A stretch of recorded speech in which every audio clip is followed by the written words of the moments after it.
It looks like it's Oh, Right, that many words in my business. right. Yes. All right. Okay. Amen. So we Yeah. just need to see your face because we've lost you. Okay. Uh-huh. Yeah. Let me see. Got it. Yeah. Just move up yeah. So That that we better? can see. That's better. Yeah. good. Yeah. Okay, right there. Uh-huh. Amen. You did it. Give me a clap. Thank you so for helping me because I'm a novice to the situation. Yeah. I'm used Sharon, to public phone, you know. Yes. Sharon, tell him about me and Zoom. Yeah, we just had to have a conversation with them. So don't think you're the only one. It can be very technical, but it's actually a great platform once you know how to use it. So Yes, trust it me, is. I was just as clueless. As Can we dumb as I say am. clueless? No. But Sharon, I'm gonna let you lead the way on this one, okay? Mhm. Carl Malcolm, finally. Yes. Greetings, and welcome to the live conversation show. We're so happy to have you. Thank you. We are Nice going to to hear. take a musical journey with you. We want to know who Carl Malcolm is, when Carl Malcolm began to be Carl Malcolm. Tell us about your background, how you got into music. Go ahead. Who is Well, Carl Malcolm? it's a long story. Carl Malcolm is a lover of music, and have been doing music all my life, and that's my inspiration.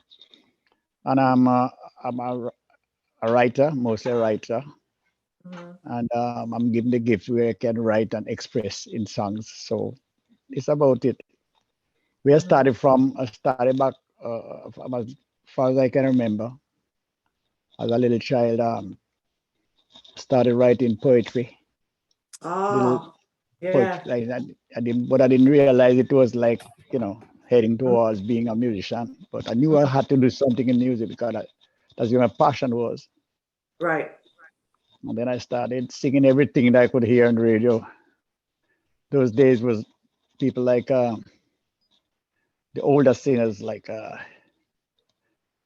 Brooke Benton and Oh, Elvis Presley, yeah, yeah. Ray Charles, and, back way those days, Hmm. And then Hmm. I started singing. We used to call them like soft songs, soft tunes. Used to write the R&B because when I started hearing music, I used to hear like R&B Right. and That's right. calypso. Hmm.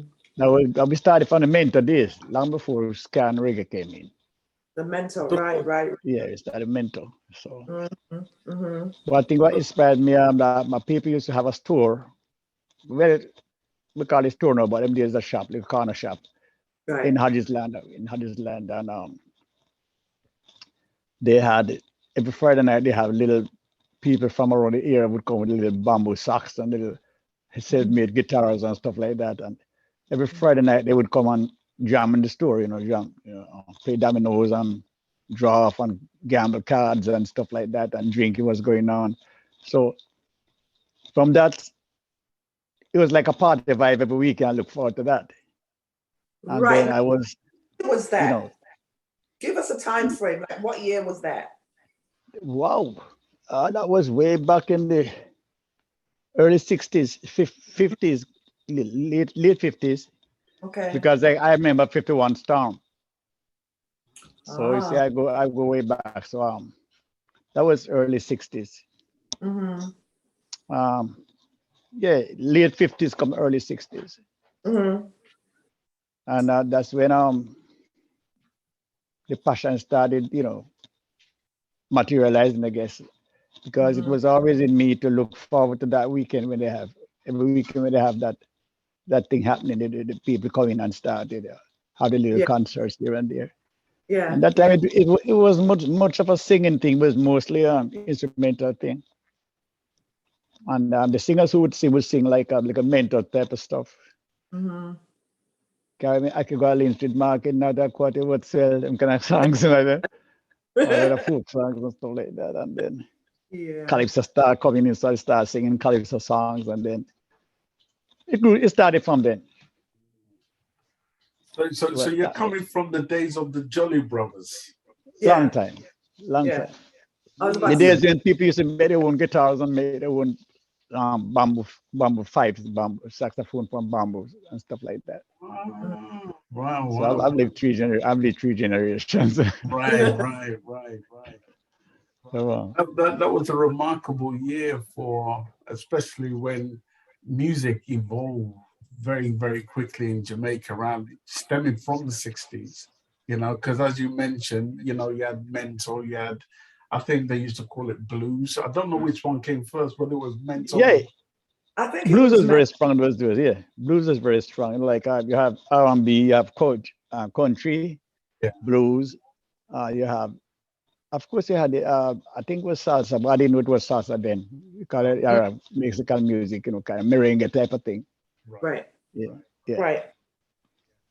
Right. So seeing, how it evolved over years was amazing. I want to just drag you back a little bit, but whereabouts did you grow up? What part of Jamaica did you grow up? I grew up between a place called Hodges Land, Black River, and Modern Side, because I have families in all these areas, so I used to move from spot to spot. I went to school in Giddy Hall, that is in Hodges Land.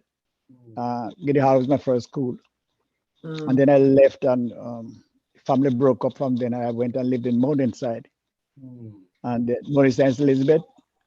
And I went to school there, Modern Side. I went to school there. And then in the early 60s, late 60s, I left and came to Kingston. And then I started living in Kingston. And then that's where I realized that I had more opportunity to involve in the music, Okay. And how did that come about?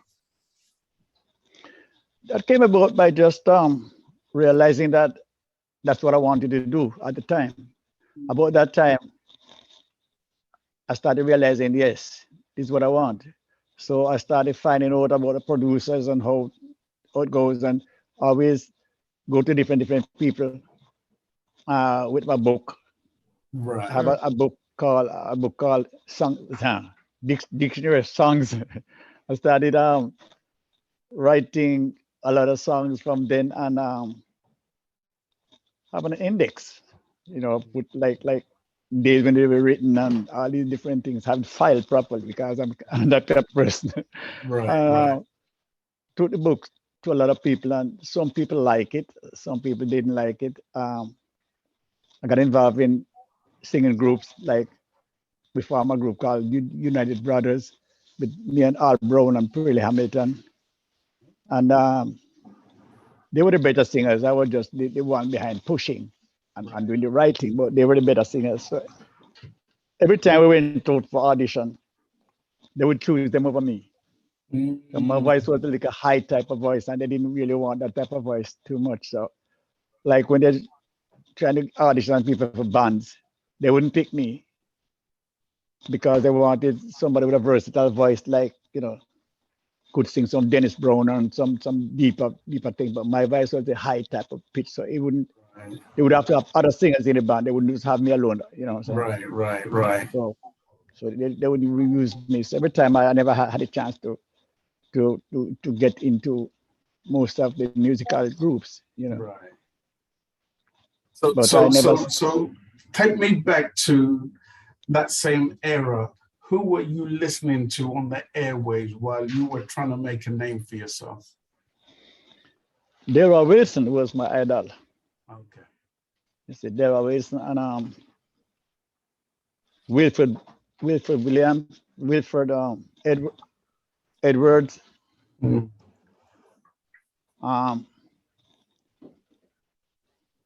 Derek Morgan. People like Prince Buster. Do you have people like way back? I can't remember the names. I'm trying to remember now. Laurel Akin. Owen Gray. Way back. Yeah. Right. Those are the people that I used to really listen to and wanted to be like them. you know. Right. Do you And then the remember early times the men gypsies came like around. Owen Gray? Owen Gray, yes. I mentioned we for Jack Edwards, right? Okay. Yeah. And Owen Gray, then you have people like Dirk Morgan. Terry Margo. Okay. Okay. '07. Okay. Desmond. Desmond, yeah. Desmond Decker. Yeah, That- yeah. As a matter of fact, Desmond Decker, if I remember correctly, he was the first superstar to emerge out of Jamaica, right? It's between him and Billy Jimmy Small. Cliff. It was he first one who really, because he was with Beverly's, and he was the one who even took Bob down to Beverly's to record One Cup of Coffee. He was the one who brought Bob down there. Right. And he busted out with 007. Okay. And then I'm not certain whether he came from Millie Small, but Millie Small was, Yes, you're right. Actually, really Millie Smalls. Yes. yeah. Millie Smalls. She hit it big. Yeah, she was the first one to be signed by Island Records and stuff like that. That's right. Yeah. So you came from a golden era. I tell you what, Sharon, because I don't want to hug up the mic. I feel like a kid in a candy store. Yeah. Yeah, you came just like 10 Star said, you came from the golden era, like the foundation people that gave you guys part, made a way Yes, for guys. definitely. You know what I mean? Yeah, man. That's a really beautiful story, because not a lot of people are even around to tell that story. That's really big, that you were around these situations. The Mentor, Jolly Brothers is big. Yeah. All that music is what has evolved to what we have now. You know what I mean? It started from there, and then it's amazing. So were you the only musical one in your family? Yeah, and I wouldn't say that. I got a brother in Florida. I know that he's very passionate about the music, and he's always trying to. He's recording now too. He hasn't made any major hits or anything. Haven't got the recognition he's looking for it, but he loves it, and he's working on it. Okay. Before that, I was the only person who in my family. Yeah. Mm-hmm, mm-hmm. And your parents were supportive of you, because at a young age you really found out this is what you wanted to do. Were your parents? No, my mother was not supportive of me because she wanted me to be something else. But Yes. my aunt, who I grew up with, she was teaching me. She knew that I had a passion for music, and she used to we used to sing every night. We get a chance. She used to play the organ, Oh, and I okay. used to sing along with her. But a lot of church songs. Mm-hmm. With the church songs, she was in the church, so Mm-hmm. I would sing with her. And for some reason, I did not learn to play the keyboard. I can play it by ear. Right. But I was interested to play music, to learn music. I don't know. But if I hear something, I can play it back on the keyboard. Yes. Funny enough, actually the same way. I can't tell you which note. I hear it, I could work it out on the keyboard. So yeah, I get it. Yeah. Well, my passion wasn't to play instrument like that. I just wanted to write and sing. Mm-hmm. Mm-hmm. And And the I guess melody with yourself, like you could write a whole song, or did it seem like poetry still to you? well, I could write like of 3 and 4 verse poetry, and then later when I realized that, well, these are songs really, but I just didn't have them format to be sung. But these are songs. When the rhythm started to come around, I realized that, hey, I can put this and drop this out and and start to edit it, and it Right. becomes a song. Yes, sir. And I had then there came a chance when I came to Kingston. The first chance I had was a little band they had in the backyard, somebody's backyard. They had like a dirt band. Man's name, we call him Tumpy Lee, little in a hermitage up there on top of Augustown. I used to live up Escarpment Road. And around there, they had a little band. And me, Prilly, myself, and Al Brown, we became the vocalists for that little dirt band.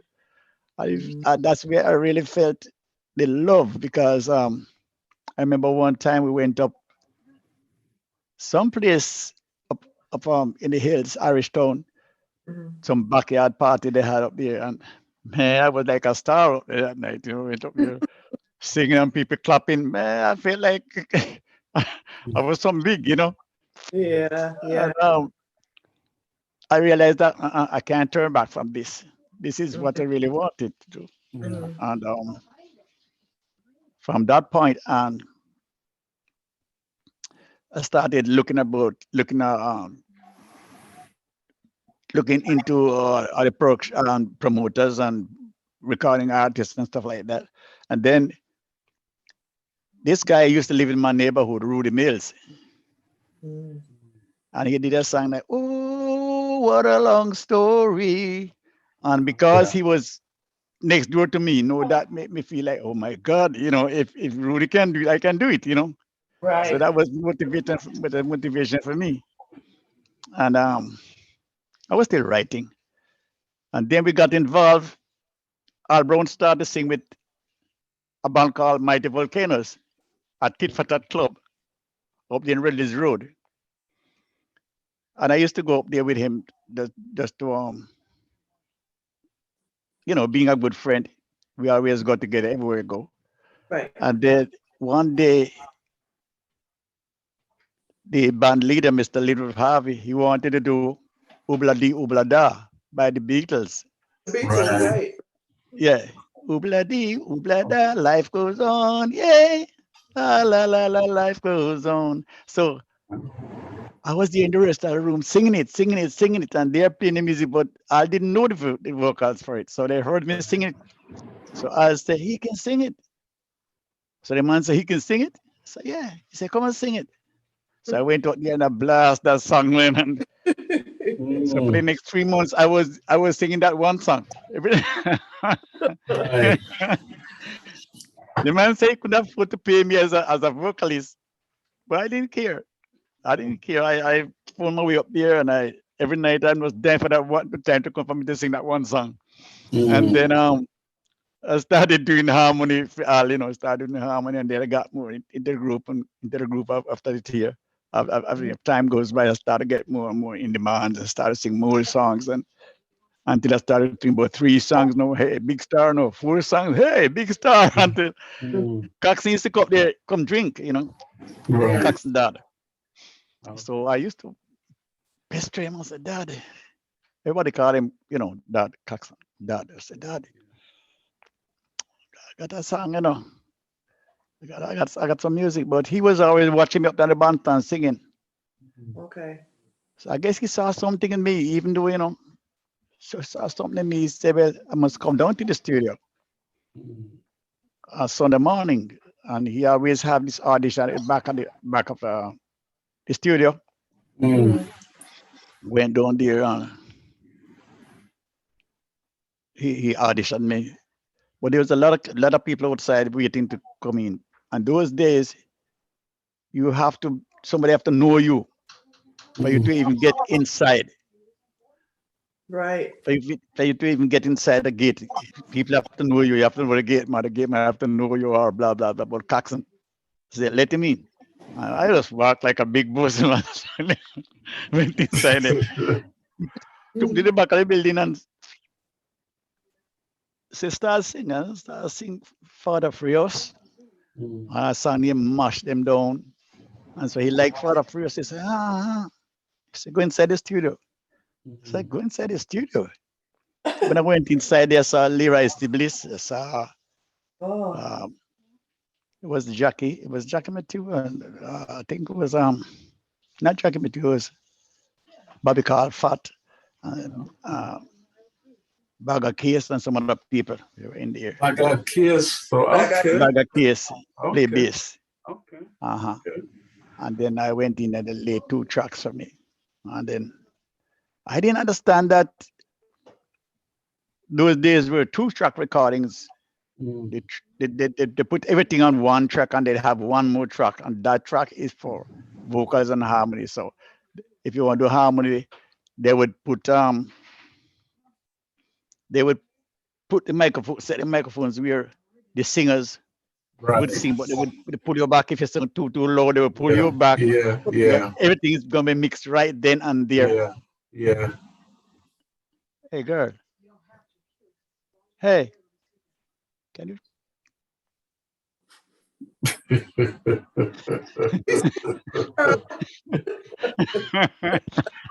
Yeah, yeah, Don't let me cuss and for the word to hear me. Yeah, man. So yeah. it was like that. After we finished that, I was so damn nervous, man. I was so nervous. I said, what? That's what I sounded like. But when I was singing too loud. You know, I was pushing all this power into the music. Right. And then Leroy came in and said, no, man, I don't sing like that. Take your time, just sing cool. Just do your thing cool, you Right. know. Don't force yourself, because when you force it, it's coming out. Right. And I did it quietly, you know. Oh, Father, free us from the chains of Babylon. So I just use it just like that easily. And it came out and he liked it. But that song could be a good hit, I think, if he had a chance, but he didn't have the chance because they put it on the other side of Sadamasagana. And Sadamasagana was a killer. Wrong move. Well, yeah, once you play that, you're not going to play the other side, you know. But those are the days when they had two songs. They had two songs on the same disc, you know, one. Right. That's man. So Only my friends know about it. What was that? Your first professional recording? Oh yes. Okay. Oh yes. Okay. And then he gave me I think he gave me about 3 copies of that, and I walked to every sound system in Jamaica, and play it and take it back. Just play it, take it back, play it, take it back. Okay. Yeah. Oh Lord. So that was the birth of history, my history. You know. What year was that when you went to record for Coxsone Dodd? I think it's about 68. About 68. Okay, 68. Yeah, 60. About 68. Yeah. What was Coxsone Dodd like back in those days? Sorry. What was Coxsone Dodd like back in those days? Oh, Coxsone! Oh man, you just sit back and watch you and. Yeah, they're doing. I say, all right, Jackson, do this. Jackson, do that. All right, Jackson, that. Everybody's Jackson. He called everybody Jackson. Okay. And I remember when I finished, we went back. He said, I should come out on his studio about Wednesday. When he was releasing the record, he was going to press and give me some copies. Then I went down there. He gave me £5. Oh yeah. £5. I went outside and showing off that Coxsone with some money, and they got guys say, what? He gave you some money? And then I realized I shouldn't say anything because he don't pay them. So. Oh boy. So I said, let me keep my mouth shut from now on. Let me start the bragging, because I realized that he's not paying everybody like that. You know, so man, I took that £5. I went downtown, and bought shoes, pants length. Man, I spent like crazy from the £5, man. Wow. £5. Jesus. It was pound days, yeah. I went a long way in those days, man. It must have Yeah, been man, £5. People wasn't working. Some people were working like £5 per week, and I got that. You know, Wow. I was able to buy a lot of stuff, man. I was strong back then, boy. So that's where it started from. And then I went to work at Rupie Edwards. I went to record with Rupie Edwards. I was working at the record store. One of my favorite producers, Rupie. Yeah, for Rupie, because I got fired from the job I used to do. I used to work at Bata Shoe Company in Spanish Town Road, you know. Oh. Yeah, I used to work there, but because of the band business, I was never on time. Every time they want me so much, I'm late. Sometimes I fall asleep in the bus because I'm at the club 2 nights a week. But I love the music so much. You know, it messed me up with schooling. It messed me with everything. Every task I take on, the music comes between it, Yeah. and sooner or later, you know. Mm-hmm. So I started work at Rupie, selling records on the street, like taking orders, like go from store to store and take up the orders, and then go back in the store and they supply and pick up the money. So I started doing that. So that way, I started doing that until Rupie recorded me a song called "Make It and You Make It If You Try," and that didn't go too far. And it came down to the time now when I'm still at Tit for Tat, and I met Clive Chain. He was always there drinking in the night. So I always, check him out and say, yo, I got some songs. And he told him one day, I came down to the store, Miss P, to the corner of the store, they have a little listening booth there. And she said, sing. And I sang. And she said, studio, went upstairs. That again was a privilege because not everybody could get a chance to go up there, Only people like Dennis and Gregory and people who are established who could go up there. Right. So I had a chance to go, And when I went up there, it was Sly, Lyda Parks, Rancher McLean, Ansel Collins, Dougie Bryan. These are the people who used to record. Right. As they used to record as Skin, Flesh and Bones. Right. Names, yeah. So I went up there. Yeah, so I went up there and did like Gesturing and another song called No Gesturing. Yeah, Gesturing. That was that one. And that was a big hit. Another tune called Judgment Come. But Judgment Come got stifled because it wasn't in the same trend like what I did, like Gesturing, Wire Ways, Fatty Boom Boom, Right Size, some other girl songs. Right. People started labeling me as a love singer. So Right. yeah, love as rock type of thing. So we So almost sang the cultural songs. We didn't put out the cultural songs I did. So what did, because I remember Gesturing pretty much, I would say, put you on the map. Yes, Gesturing put me on the map. Because that was a massive hit. A massive hit. Well, what did it do for you as a singer? Because you've come a long way up until you started to voice these songs, and then No Gesturing comes along. Because I remember it as a young kid growing up in the UK. And as a young kid growing up, I think I must have been about less than 12 years old at the time. And when it came out, it created such an impact on all the kids growing up. I'm pretty sure you must remember it, Sharon. Yeah. Pictured in my mind is, going to a person's father, and he says, "I love your daughter, no Gesturing." It was. It has such an impact on me that it changed my life. I used to be like Carlton Malcolm, but it's only like a business name. And when I became Carl Malcom, it was a different person. I started so many opportunities come. People start to, recognize me as an artist, and then I stepped in a different platform. Completely, my life changed. My life changed with the money, the girls, the bling, everything. It changed. The bling. Yeah. Everything changed.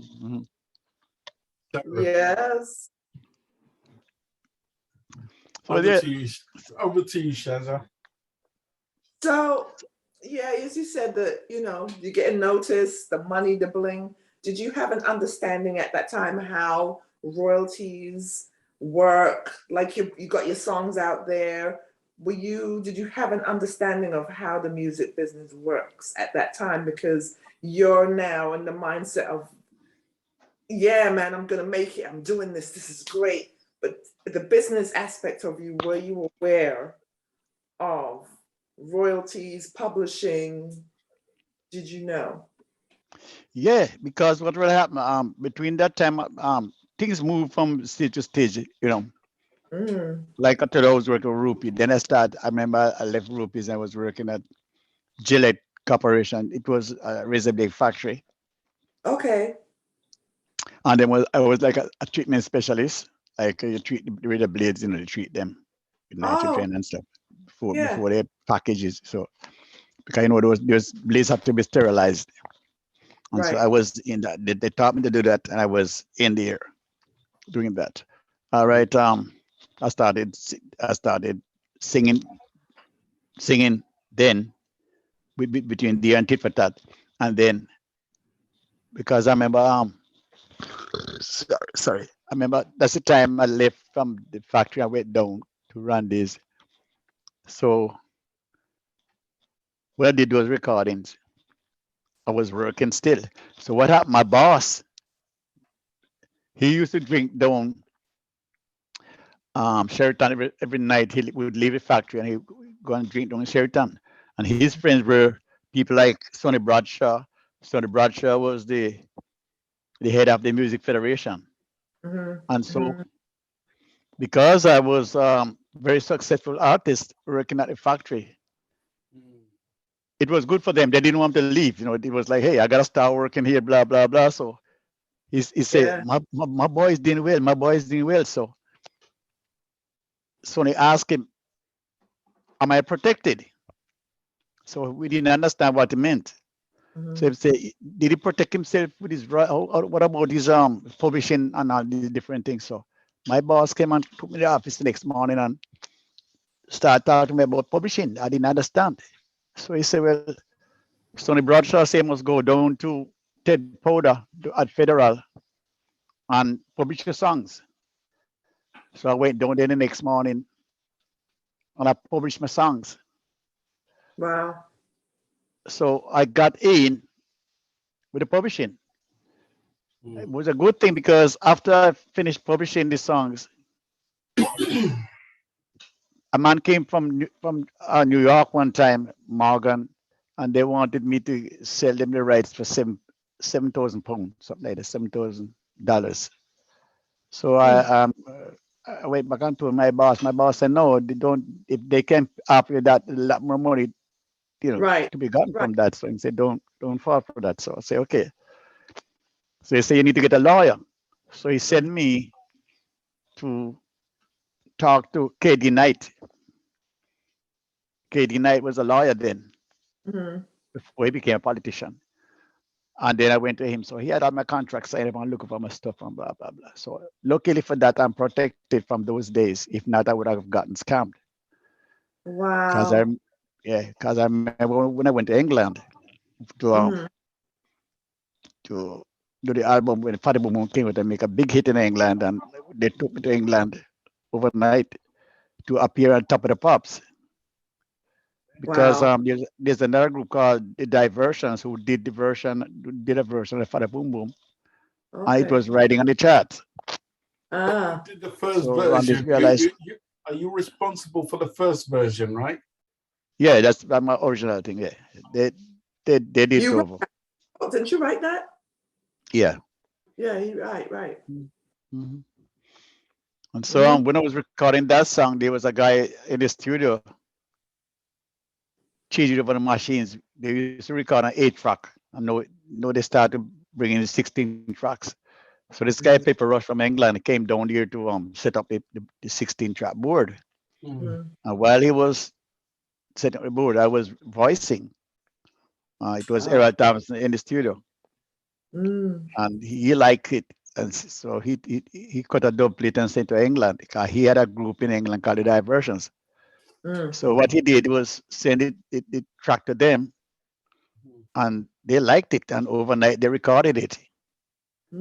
So they were recorded it, and they started to have it played on the radio stations and stuff like that. So people at first thought it was theirs, and then when my version went to England, they thought it was Max and Romeo, because what really happened in the studio in the record store down at Randy's, they used to sell pre-released records on any little white labels and stuff like that. Sometimes Labels, when they yes. can't wait and to get the labels from the studio, so they just sell it out pre-release.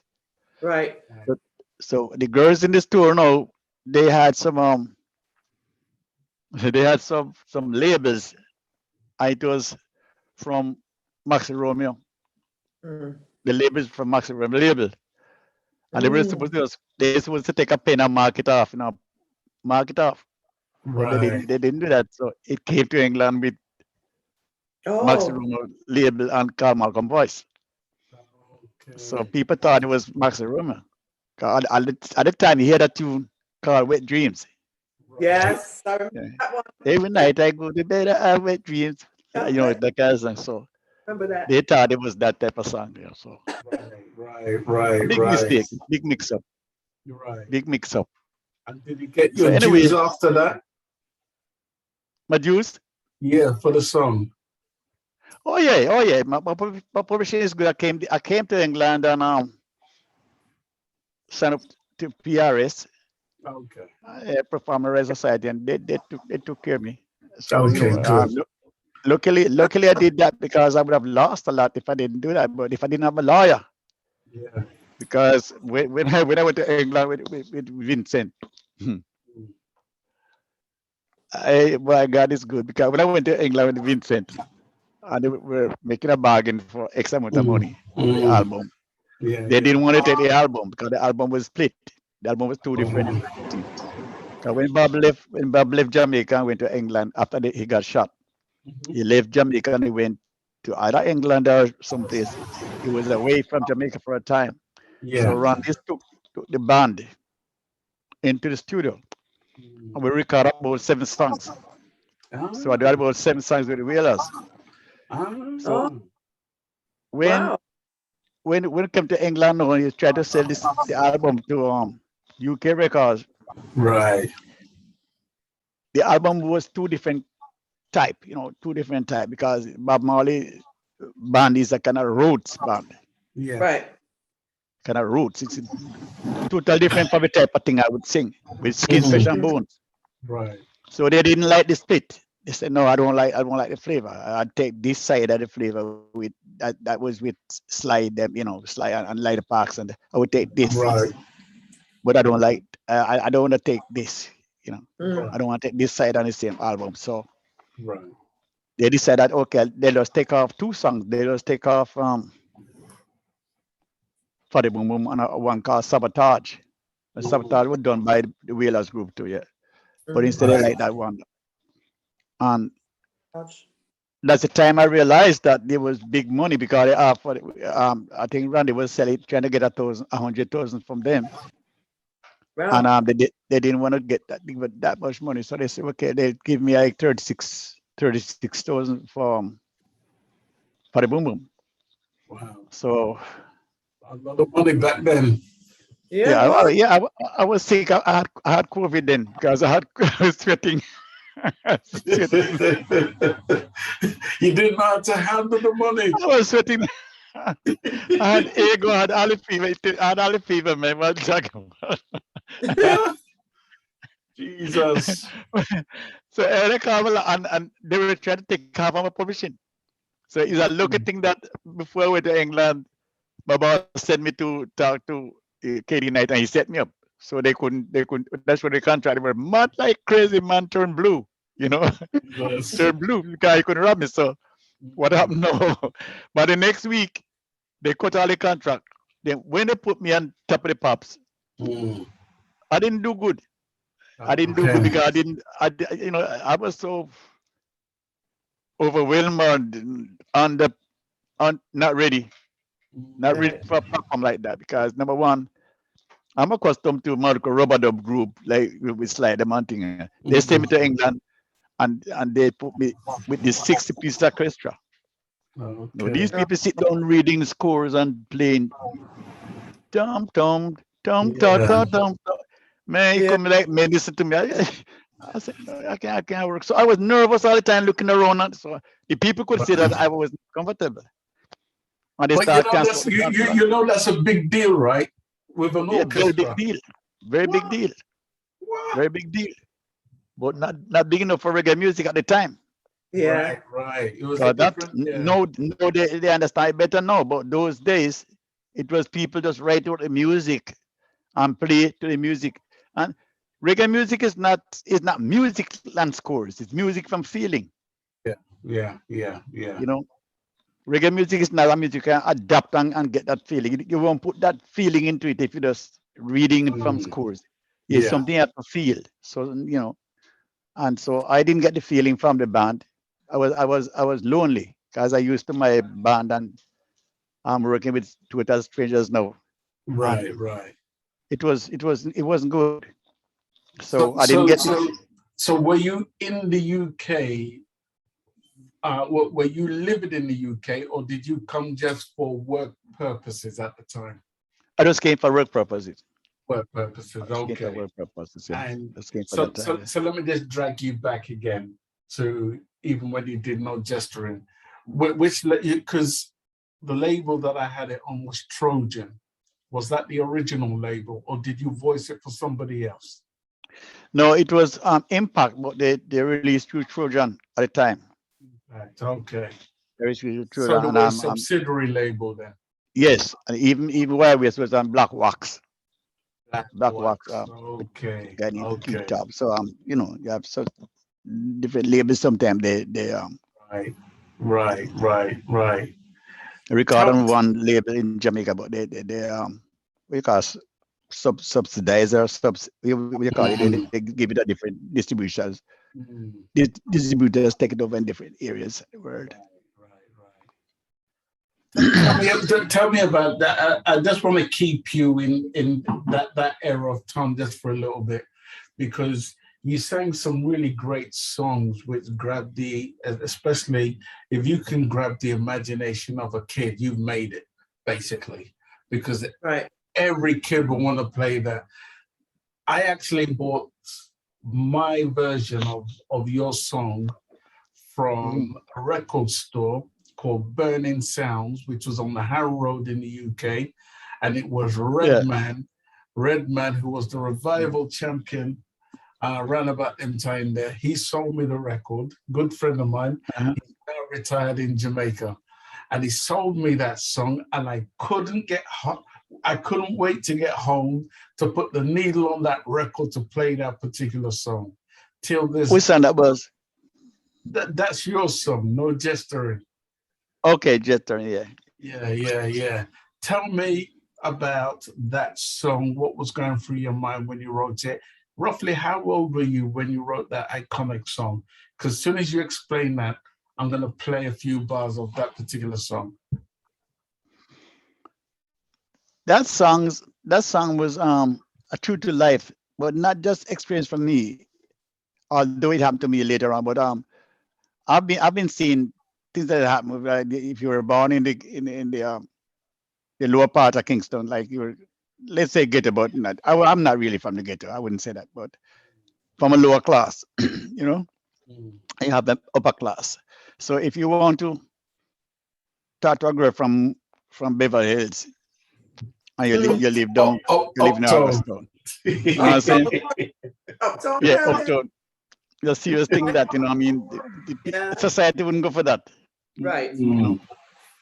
So definitely, they would, you know, you have to be pompous like me to say, yo, I love your daughter, and no matter what you say, whatever happens, yeah, I love your daughter. It's a fresh song, you know, it's fresh. You know, and because of that a controversy, because people were saying that, so you are a pedophile anyway, because you're talking about wait until 21. That means the girl is not 21 and you want to be with her. But they don't realize that in Jamaica. In Jamaica, people not reading that long, you know. Right. So I said that you're talking about a little girl, you're talking she's not 21, you're talking about your daughter. So I was, so it was something that song came from like that type of feeling. But then again, like I said, a songwriter have a lot of imagination, you know. Yeah. So when you're writing songs, you have a lot of imagination. I've written so many songs, and I've written songs that after recording them, people call me and say, "What happened? Call you in trouble?" I got a song called "Mock Up," Welcome. which of course you know is the short come for well, right? Mock up, you know what I mean. But it takes a friend to mock up a friend, you know, from personal experience. Who visit knows it. And when I did that song, a friend called me from Florida and said, "What happened? You ain't need any trouble?" That's my wife. Sure. I said, "No." Him said, this song sound too serious, man. It must be something happened. I said, "No." So a lot of my songs like that, even you know, a lot of my songs are songs that touch people's soul, and people think that it's a personal experience. In our case, it's not so. It's imagination. I can, you know, I write songs for women too, and sing the woman, sing it like write it like a woman's perspective. I've written songs like those, and you know, so it's a matter of using imagination to put yourself in a frame of mind, Right. to get songs come out and they sound real. Well, I tell you what, that song is a classic till this day. There's no taking that song off the minds of everyone who grew up in that era. I want to come to Sharon. When you hear the title "No Gesturing," what memories does that bring back for you, Sharon? Oh my gosh, I think at the time, you know, I was thinking of all the guys that was trying to talk to you. It's like, "Come, let me come talk to your father." I'm like, "Nah, man. No, no, no." And they would start singing the words of the song, "No gesturing." I'm like, "No, no, you don't know my father. No, no, no, no, no. That's not happened." It's, you know, it's such a good feeling. The words just resonate, you know? The wording resonates for this song. It's a great feeling, man. But I do remember the boys trying to talk to me. "No gesturing, let me come talk to you." No, not my father. Yeah. Come to my gate. If I got time for that. Yeah. I tell you, and then pretty much after that song was released and it came into the, you know, it was selling everywhere, people started using that word "gesturing." It became a common word to use back in those days. Yeah, it became a slang, a street slang. You know, you know, for real, I mean, I'll do this, I'll do that. You know what I'm saying? Yes. And then Big Youth come in and did a version of it, not the dread, not just and it became stronger. The song became stronger. Yeah. Wow. I tell you what, Carl Malcom, introduce your song and I'm going to play a few bars. What's that? Introduce your song and I will play a few bars. Okay. This one is from the original Carl Malcom. This one is called "No Gesturing." All right. So, people, I'm going to play that particular song. Carl Malcom is the singer on this one. It's called "No Gesturing." You said originally it was on the Impact label, right? Yes. And so then his records. I just remember it on Trojan. I never saw it on Impact. But so we're getting a piece of history here, right? Yeah. So it came out on Impact label and then it came out. Trojan somehow got hold of it because it came out on the Trojan label as well. So we understand it's a subsidiary label which Impact must have had with Trojan and they released it as well. Yeah, because I think Trojan used to release most of the products that come from Jamaica through exportation. They used to have the running labels, the reggae labels. They used to control most of the reggae market in England. So whenever they get a record from Jamaica, they will put on their label. 1 second. Let me just read some of this. Hold on. Bear with me a second. I'm going to play this track while I read some of the messages because I know some messages are coming at me. Anybody has any messages, 15 minutes before the show ends, I'm going to give a lot of people the opportunity to ask any questions. That is towards the last 15 minutes of the show. In the meantime, between time, take a listen to this. Let me take you down memory lane.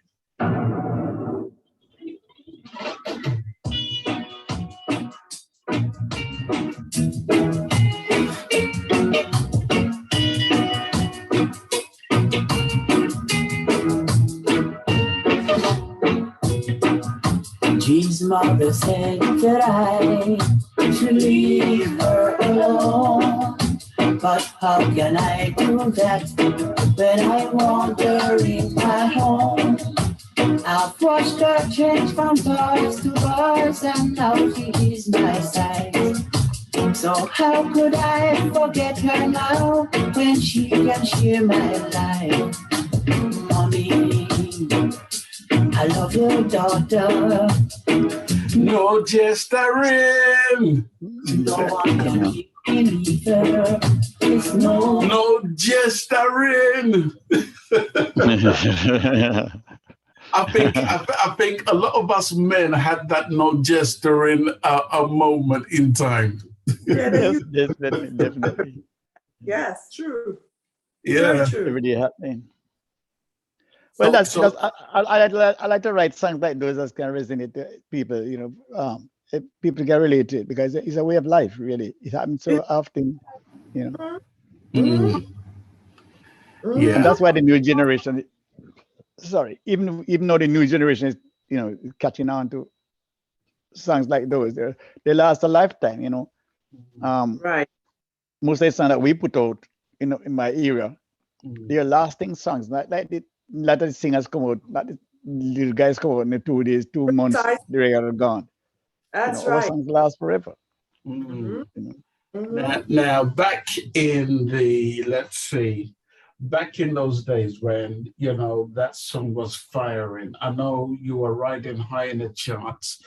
What was Jamaica saying about Carl Malcom at the time? Oh, Carl Malcom was on top of the world, I had number 1, number 2, number 3 on the charts just like that, RJ, RJBC. I was really riding high, Oh, you're so bad. Oh, you run things. Oh, come 1, 2, and 3. Well, it has come not okay. When God give you a gift, you don't really stop and look at it. You just go ahead because it becomes natural to you. So I didn't let it get to my head or not like that. I just enjoy the moment of it. I kept on doing more, Right. Because it's not just me run things. If God didn't give me the gift and give me the platform, I wouldn't be able to get there in the first place. So it's not like say, I'm this bad guy, I'm this great guy who do this and do that. God give everybody a gift and said, hey, this is what you need to. If God gave everybody a tool, God gave everybody an opportunity and gave them a tool for to live. It's just because sometimes people put down that tool and try to pick up another tool and try to work with it, and it don't work for them. Yeah. If you're a carpenter and you want to leave it and go do a mechanic, and you do the mechanic because it pays better money. But every time you pass a house and see the carpentry going on, that's where your mind is. It's not fulfilling. Because if you're going to pay me $1 million to be a mechanic for the week, and if you're going to pay me $500 to sing, I'd rather sing. Than go for the $1 million because I'll be over there thinking about singing. Right. And that's all we're getting from life, is fulfillment. Right. Money can't give fulfillment. See what I'm saying? Money can't give it a fulfillment. You're in jail. You find yourself in jail. Thinking about the money. So it's deeper than that, really, So you're riding high in the charts. You have 1, 2, and 3.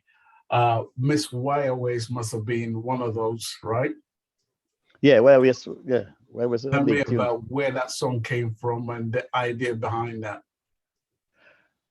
Well, that came as a joke, That tune on for the Boom Boom is like a joke because I used to work at this factory I'm telling you about, And we Gillette. have a window there.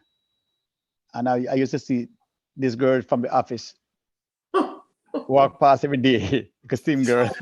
and I tried to talk to her. She would give me the time of day, because so I say, you go on, man. I'm gonna write a song about you. And she said, really? Because since I became Mr. No Jester, and of all the girls, I think I can't get any woman, showing off, like, okay. You man. Yeah, I'm on top. No, I can't write a song about you. So I started writing this song and I went to Clive, and when Miss P heard that song, she nearly died. She said, oh my God. Go in the studio, put him in the studio. So every time now they say, come, in the studio. So I'm saying, damn, I must be some special person. I can go to the studio anytime. I can call, say, I'm coming to the studio next week, Wednesday. When I've got they're ready for me, I have musician waiting. I say, oh. But I didn't realize that when you make any hits, you have all the privilege. When you start making hits, nobody don't care. You deciphered that from an early age, boy. Yeah, I mean, so I wrote a song. The song became a hit.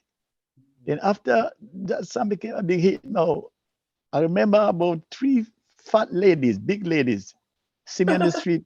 And one of them say, "Oh, I like a maga boy that was saying about where we is." Say, "What am you like Fatuman too?" I say, "Yeah, man, I like Fatuman too. What you talking about?" Wow. Yeah, man, I love Fatuman, yes. I say, "You know what? I'm gonna write a song about you too." I say, "I'm gonna write a song about you too."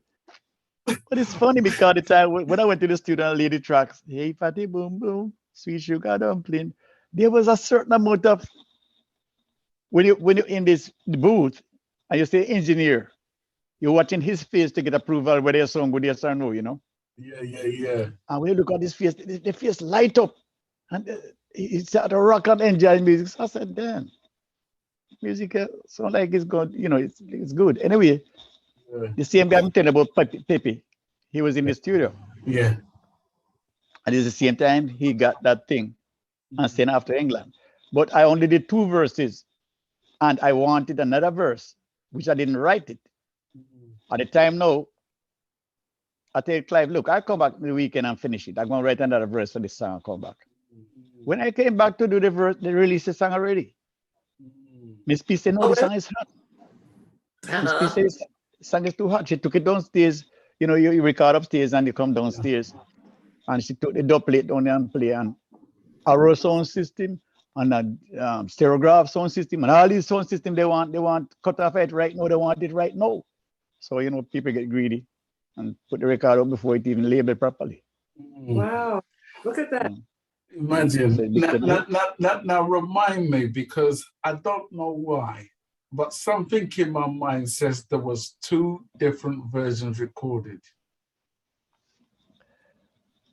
I mean, Fatty Boom Boom? Yeah. It might be because after Randy's left. Because I'll share with you a piece album, of the right? line. But You see it on an album? No, it was a single. What single? But there was a piece of the line which says, never let your big size fool you. Yeah. Never let your big size fool you. The cooler they have to cool you. The party. Yeah. Man. But it didn't say size, it said the B word. Never let your big size fool you. Okay. Never let your big size fool you. Oh, okay. Maybe somebody else do it. Maybe someone else. I don't think it's this. Okay. Maybe I always wondered if you were the person that did that. No, maybe somebody. They have so many different versions of them, man. They have different versions of them. Yeah. Okay. Sharon. About 16 different versions. I say. Well, I mean, I'm still reeling on the Fatty Boom Boom. It just brings back so much memories. My growing up in England, my father was a mechanic. So when new music dropped, right, he built the garage at the back of the house. I'm telling you, it's like the whole neighborhood come out just to hear this new song. And then my mom and dad built like extended the front room in the house, we were always lover of music and anything new. And I'm telling you, we always had the best speakers. And we would blare out Fatty Boom Boom, No Gesturing, and more importantly, Miss Wire Waist. Why? Why important? Because you were skinny.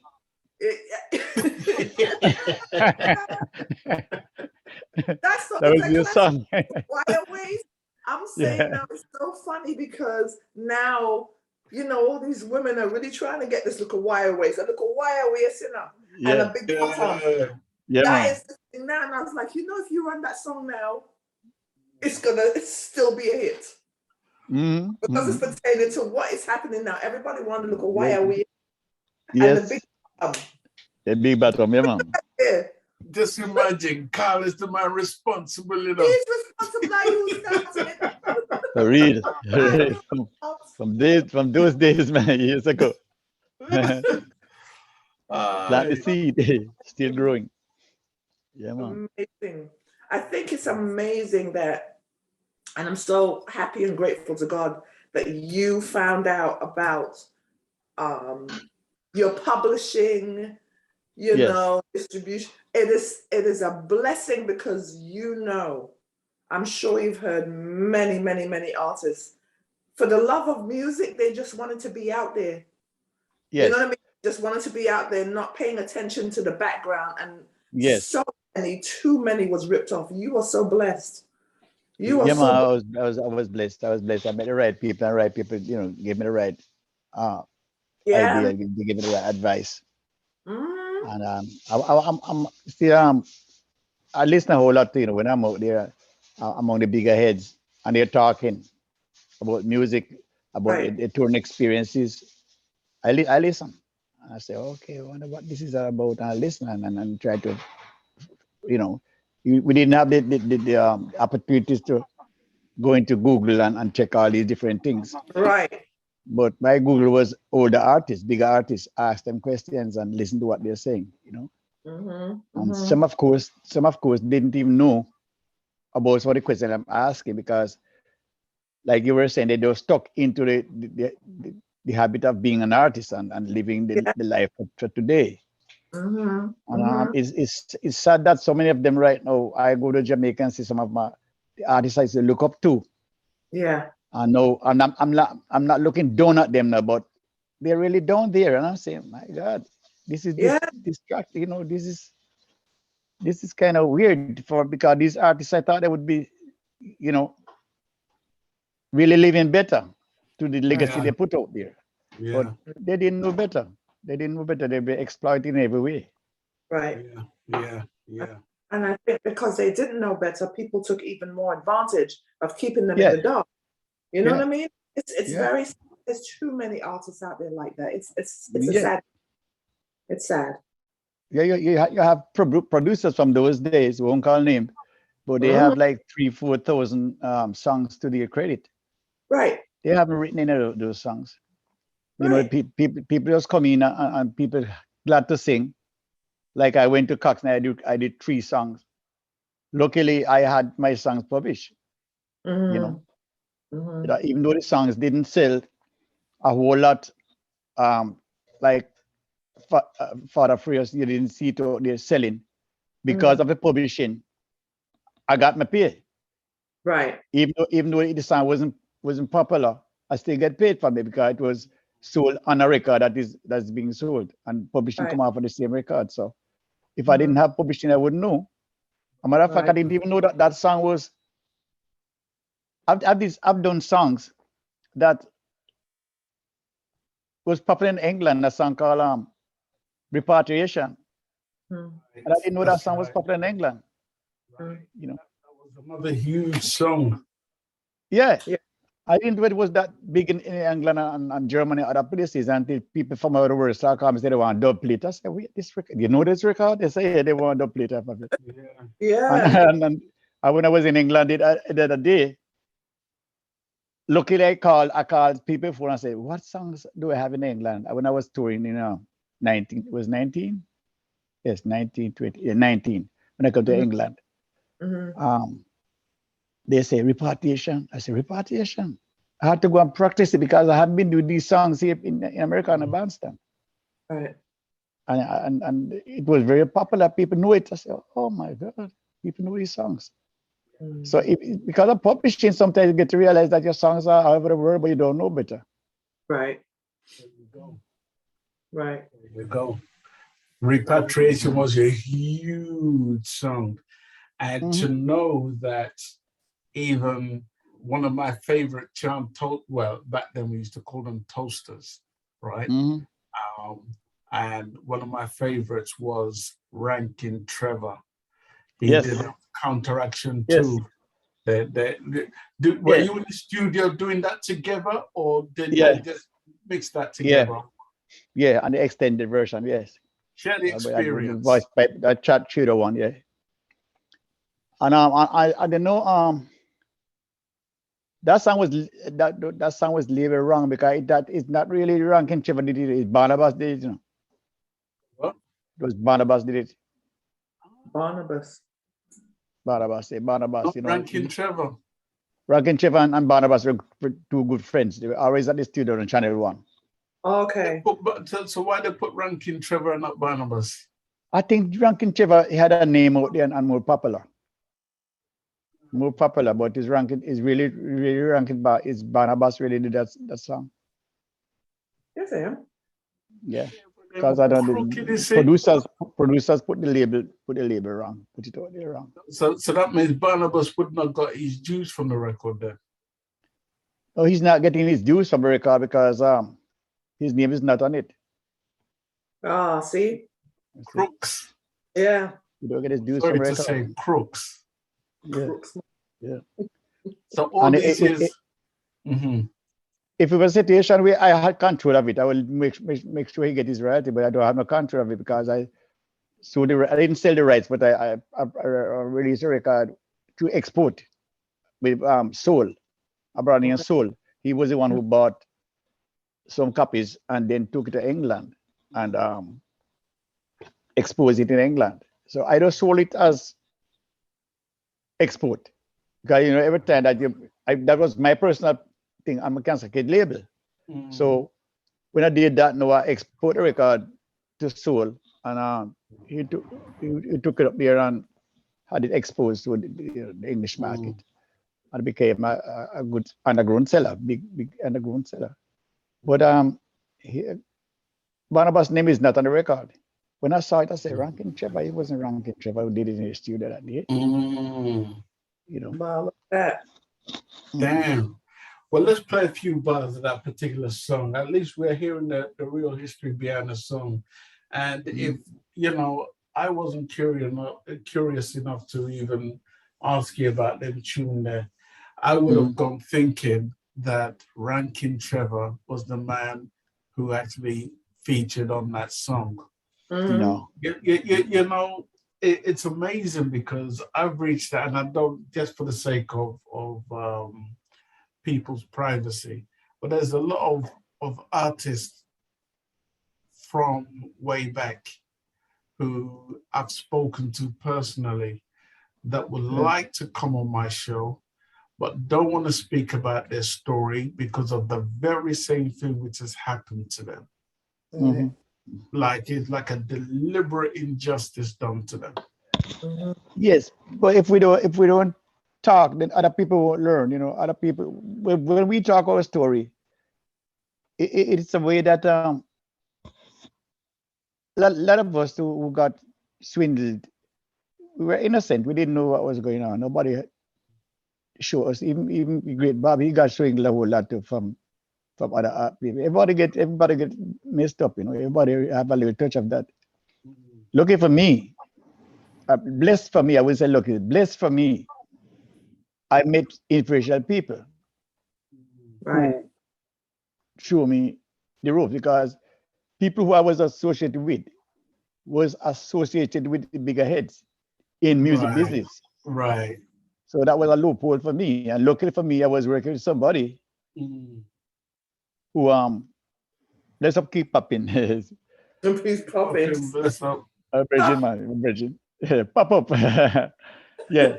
So luckily for me, that I met influential people who would, who know influential people in the music business. So if I didn't get my foot through the door in that way, and if that opportunity missed me, then I wouldn't be talking to you like I'm talking today. Right. I'd be crying like a lot of people crying. I'm not crying. Thank God I'm not crying. I'm just saying that is, it just COVID come and slow us down. But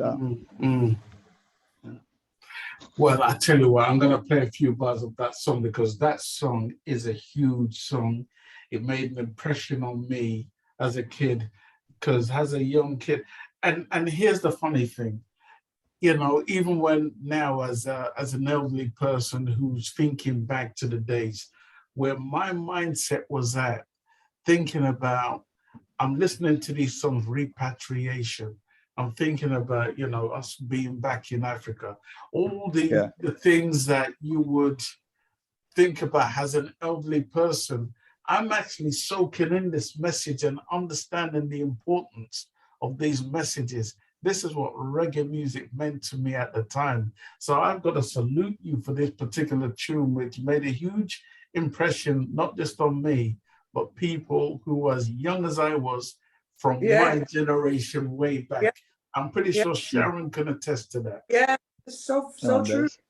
Very conscious music at that time. You are way ahead of your time. When you did that song, you were way ahead of your time and you didn't even know it. I have to agree, because I didn't take it that seriously until people start gravitating to it, Right. You were way ahead of your time, man. I'll tell you, because now that song is still resonating. They taught us about Christopher Columbus, and he taught us about repatriation. What? Yep. Yeah. I'm pretty sure, because back then I'm thinking to myself, why am I learning about British history when it doesn't really resonate or mean anything to me as a Black person growing up in the UK? So again, we have to salute the Jamaican artists who woke us up to who we were as Black kids growing up in a country that just didn't treat us right. Yeah. Yes, like Sharon said, that song was ahead of my time. It's because of my life. It's like a life story. To me, it's not. It's not. I didn't realize how serious it would impact the world, because it was just expressed in my everyday life. And I've seen where I from the days where the Rastaman was not welcome in Jamaica. Right. I remember the days where Rastaman was feared in Jamaica. Yeah. Heart man. That's why Bonway said, "Take the black heart man." That was, hey, Rastaman is not a good person. He's dirty. He's criminal. Blah blah blah. Yeah. So I said, just telling people who Rastaman is, and chat with him, locks well dread, and eyeball 10 fire red. You know what I'm saying? After them smoking weed. He said, Babylon don't like this man, although the man has done no wrong. Babylon won't make him strive. He finds it hard to stay alive because he's a Rastaman. Yeah. So it was teaching the world what a Rastaman stand up for. What who a Rastaman is. Right. Well, we're going to play a few bars of that particular song because it resonates in my DNA. I even had to use that song to make the advert for. I'm thinking, man, there's no song that is going to create an impact other than this particular song. Because that song is huge. What did it do for you before I played that song at the time? What was I thinking? What did that song do for you before I actually played the song when it was released? What recognition did you get for the song? Well, it's just it was a good feeling, but it wasn't as impactful as people rush for commercial. People rush for the gimmick songs quicker than they gravitate to songs with deep meaning. So it didn't get exposure like Fatty Boom Boom Warriors, blah blah blah, happy go lucky songs. You know what I'm saying? When you sing a song like that, people sit back and it's more a listening song than dance to. So it was a different feeling. It was achievement for me to know I can write different songs of different nature. But for the public, it's conscious people listen to my music like that. No? Not every people. More Rasta people listen to music like that. Right. Well, let's play a few bars. Take a listen to this, ladies and gents. Once again, if you're just logging in, this is Carl Malcom, the legendary Carl Malcom is our guest. We want to take time to bless up Sharon Bentley and Swinton, that maestro, keep popping in the building, the legendary keep popping, who received a Lifetime Achievement Award. Bless up yourself. All Yeah, right. man. Big up Keaton, Sister Sharon, bless up every time. Yeah. All right. Daddy Maestro. One love out. Take a listen to this. This is Barbies, and right now you're tuned in to the live conversation show with General Culture. Don't leave. Stay right here.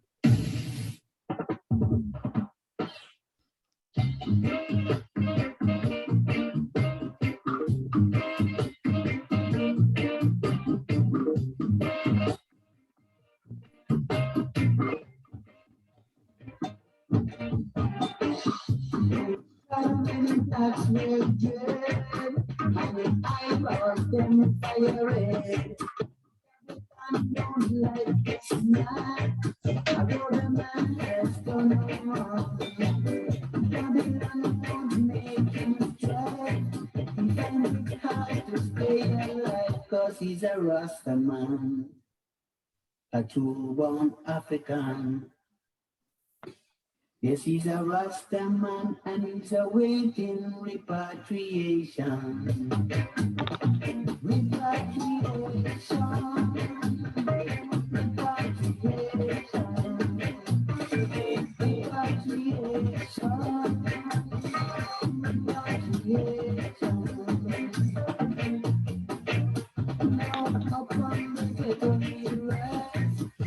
I have to say to you, right? Just listening to that and just remembering when you used to sing Miss Wire Wason and No Gesturing, and moving on to that rutical realm. What changed for you at that particular point in time? And Rankin Ann, thank you for that. Rankin Ann is saying she looked it up on the internet. She said she just saw Repatriation on the Cancer Kid label and the release credited to Rankin Barnabas. But on the release that I have, it says Rankin Trevor. Yeah. At least we know it's credited to the right person. So Yes. Yeah. A lot of times I go on interviews and people ask me, and I tell them the truth. So I don't know, if somebody correct it, but like I say, if I had a chance to correct it, I would definitely correct it, because I would like him to get his share of what came with that record. Right. now tell me what because from the days when you did No Gesturing and to where you came up with Miss Wire Waist and all those kind of songs, that I'm pretty sure at some point maybe your faith in the Rastafarian belief kicked in, something like that. I don't know. Yes, that's when the conscious side of me start kicking in, the Rastafari development, because I started watching with the Rastafari. Share that spiritual journey with us. Spiritual journey is like after I grew up in the church, but after a time, the church system started to get to me where I don't believe in the preacher man no more. I don't believe in their version how they preach the Bible to you and how they do it. I don't believe. I always have my own opinion. So I like to read between the lines. So I still go to church now and again and listen to what they're saying. Yeah. And pick sense or nonsense, because even the dumb and ignorant still have a story. Right. But I'm not living every word they say. But I have my Rastafari culture. That I love the liberty of Rastafari. I love what it stands for. Not what a lot of Rasta people do not know. I don't know who they are or what they are, but where I grew up and listen to Rastafari culture is by going to Naya and sit down and listen to the preaching and the teaching. And I can see the natural liberty where I come from in a Rastafari. And so I love the natural, I love the colors, I love the teaching and preaching. I love I see the way the Rastaman grow his children in a different way. And if it was for the Rastaman alone, you wouldn't have people firing guns every day and killing people on the street. Rastan live like that. So that's what I love about Rastafari. And people look upon you and say, well, you're not a Rasta because you carry yourself clean, or you might dress up your beard, make it look good. But hey, Rasta is clean people. I mean, you do what you want to do. You don't have to be a dreadlocks to be Rasta. It's a heartical thing. So don't judge. You know, don't judge. Don't accept me for who I am, and don't judge because I'm not being a Rasta because I want to please you. I'm doing it because it pleases me, it suits me, the lifestyle suits me. So that's when I started to say, well, they don't understand who Rasta is. So let me sing a song to kind of highlight who Rasta is.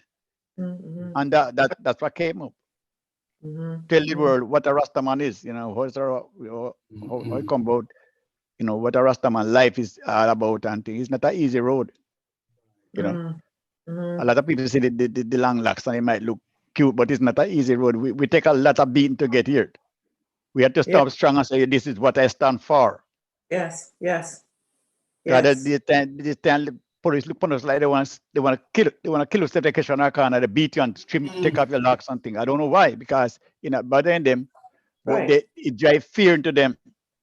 And the word dread come from because they fear you because you are standing out and say, hey, I'm a protester. I'm protesting against the way you live. Yeah. And they want to say, how dare you? How dare you going to relax, and how dare you going to do this and think that you're trying to take over, you're trying to build a new cultural army against us. So that's why they hate us as Rasta people. Yeah. They see a different. They see that no, we're not just listening to the King's version. We look into other versions of the Bible, we look into other liberty, we have to look into things, and we start to say, hey, you've been telling me a lie all the time.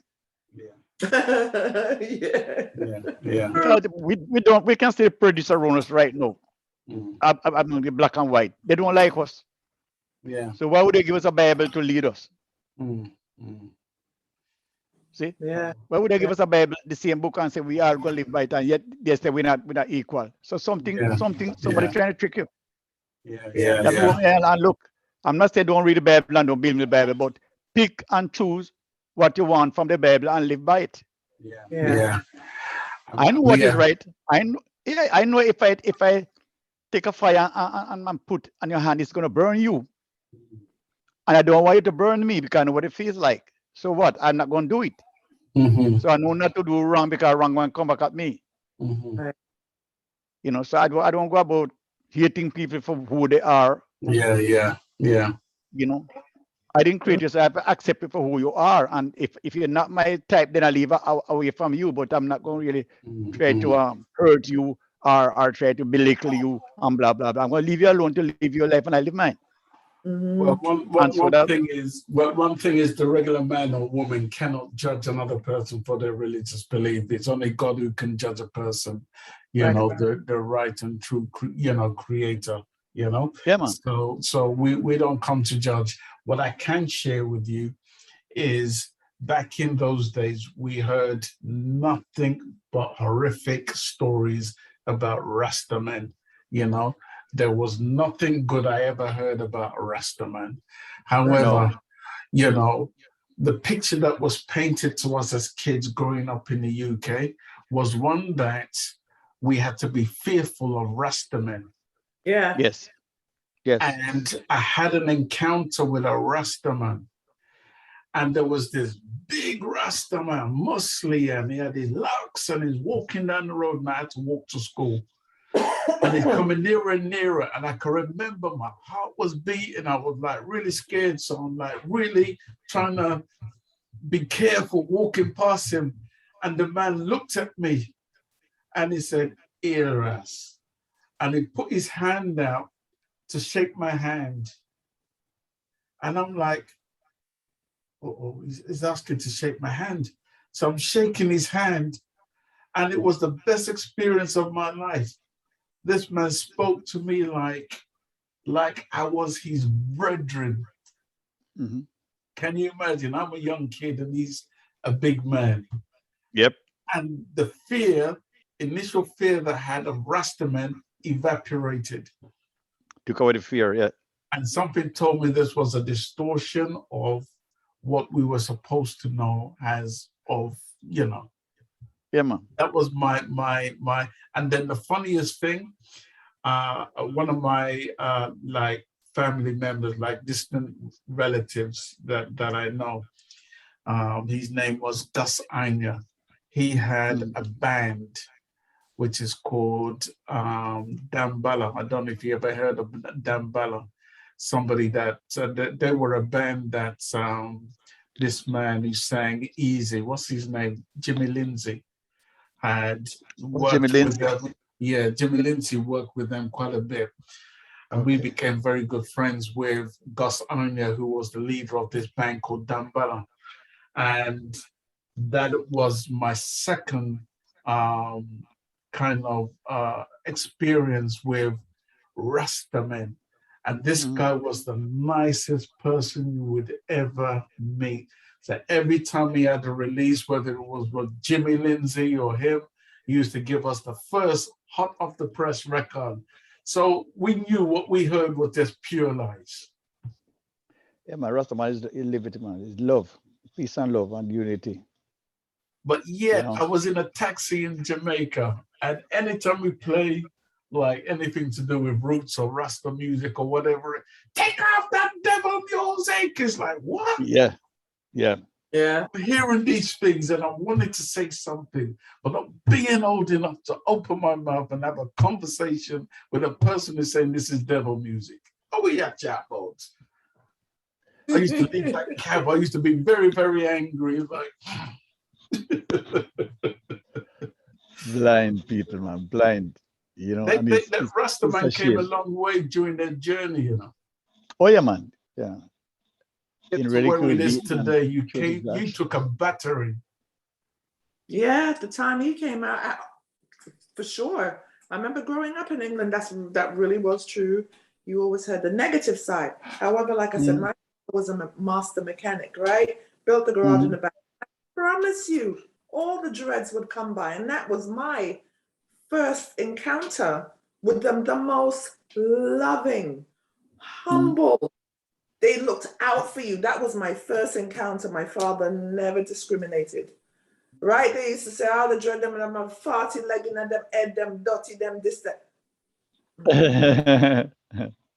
Right? It wasn't their song that came out, not to drive a farty legging them head. Yeah. Right? That did come out. That's what they were saying. They were so dirty, they don't wash. It's a sin. Because that was never my encounter. My father never discriminated, and they all gravitated to my father because he would teach them the trade. You know what I mean? Nicest guys. Nicest. They were just talking about that father legacy. They may be talking about a homeless guy who really camps it dirty. In everything you do, you have the wolf mixed up with the sheep, you know. And so that's why a lot of them dirty young kids don't know what it stands for, and they come and don't care them nice and clean and mess up Rasta name. But it's always, you can know who's Rasta by the foot, you shall know them. You know? But don't expect everybody going to be by serene and things. Some people go and carry themselves different and, you know? Yeah, true. And some people not really Rasta, them just like the dreadlocks. And they don't have the liberty, they don't have love in their heart. That's tied to them. Right. So you have to look out for them because, you know, the wheat and the tears have to go until you have it. That's like go. And you always have to look out because human beings are not perfect.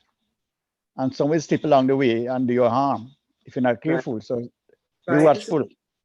Still be watchful. No? Carl, tell me something. You feel valued? Valued? Within the music industry, you feel valued?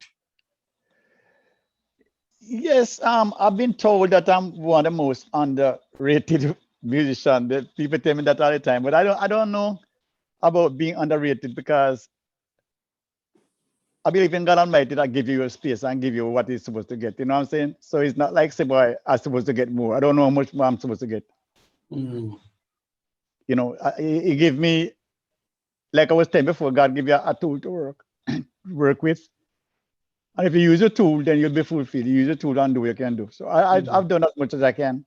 But those who don't give me what is due to me, It's just a feeling. I can't prove it. So I won't say people rob me and people this and that, because if I don't know where you take from me, then you're taking from me. Right. If you see me and take my money out of my hand, then you take something from me. But if it was something that I should have gotten and you didn't give it to me and I don't know about it, then I don't know about it.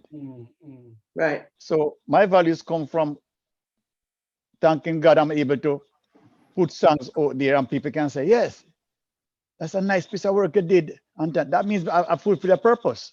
When people hear Carl Malcom, they can say, yeah, Carl Malcom is a guy who did this and that. It means something.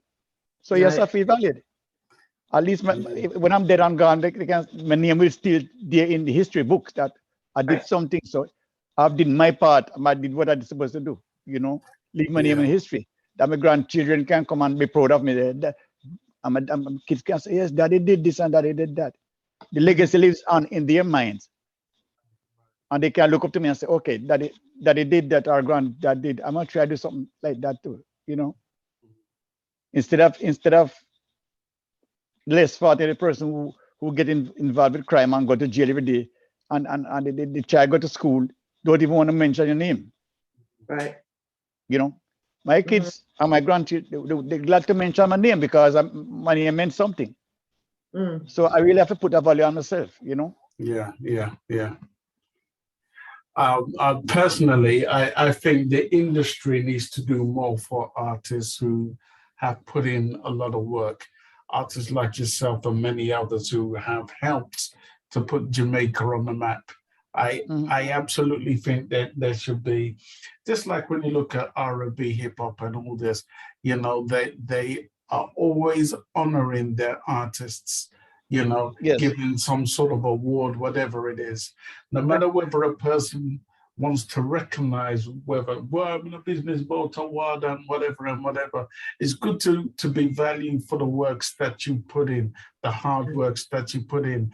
That doesn't undercut what you've done, because those who love and respect Carl Malcom will always support you. However, there should be a better recognition program out there. Yeah, it should be. It should be. Carl Malcom, who has put in how many years of service, should get this award or whatever award, you know, that shows recognition for the hard work that you put in. That's what I believe. I've got a lot of awards, but since I don't live in Jamaica anymore, people don't remember who's away from Jamaica. That lady Sharon, she's doing a good things for the vintage artists in Jamaica and bringing some limelight to them. But I've got a whole bunch, and if you can see them, I've got a whole bunch of accolades. Let me show you. I got a lot of recognizable things. All right. Yeah. If you can see, it's one of them. Oh yeah. I got a bunch of stuff. You know, got about 20 of these things. Right. And I've got a lot more, you know, like certificates and stuff. Like a corner. Like a bunch of stuff. That's your personal museum. Yeah, his little museum. Yeah, my little thing. Yeah, little thing. I've got a lot more in the other music room area. Yeah. I'm in the living room now, just, you know. Right. So, but that's my little corner with my little stuff I have in there. I got a bunch of stuff really, write-ups and all kinds of stuff. Honey, turn the light for me, please. Well, we want to personally thank you for. Hey, come here. Hey, me, you look good. I say you look. Come on. See my wife, yeah? Hello, mommy.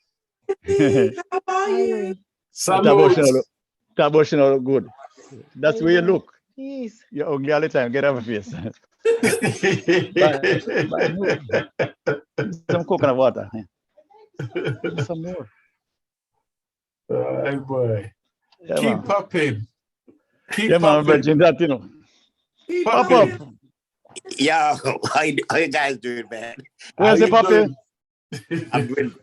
I'm just listening to you guys, man.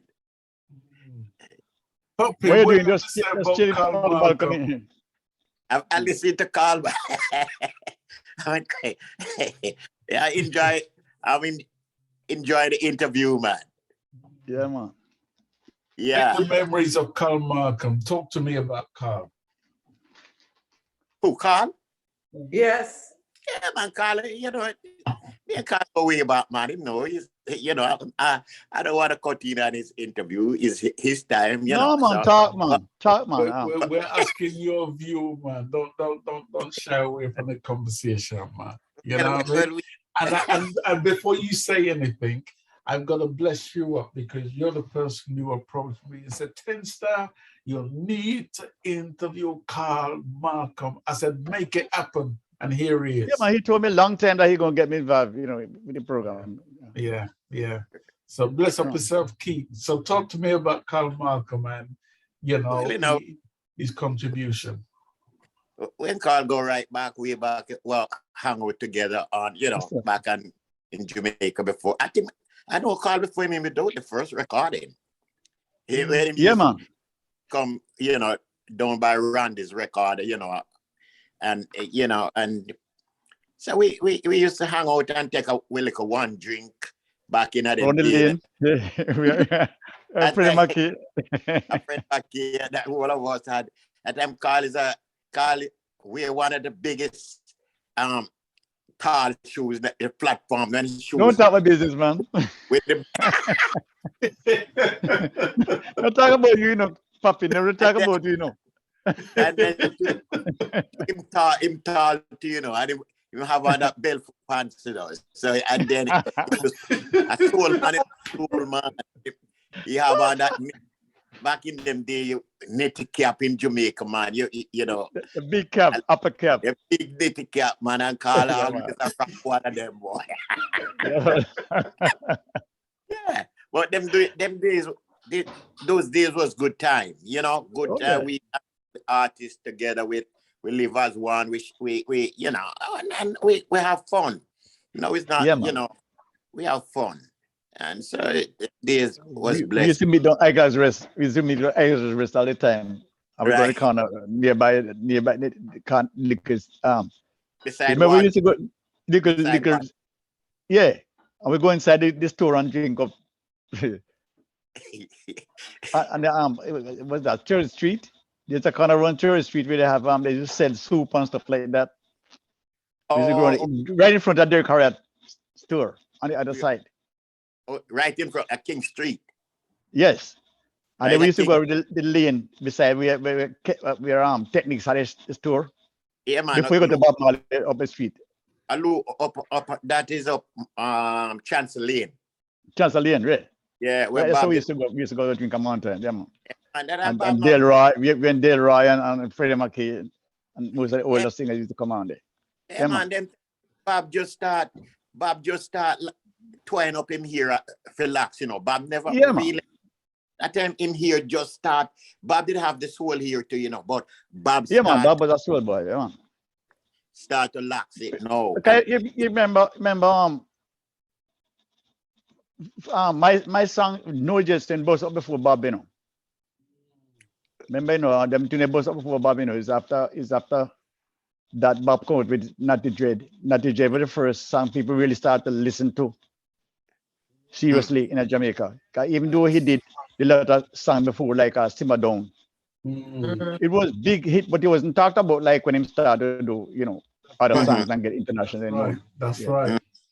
Mm-hmm. So me and Kate know about Bob before Bob really get popular. Oh yeah. We know Bob from Bob. Yeah, man. That's true that when Bob had the rhythm or the Soul Rebel album. Duppy Conquer and all them Duppy Conquer yeah. Shining. Me used to run at the back there with Scratch, with Lee Perry Scratch.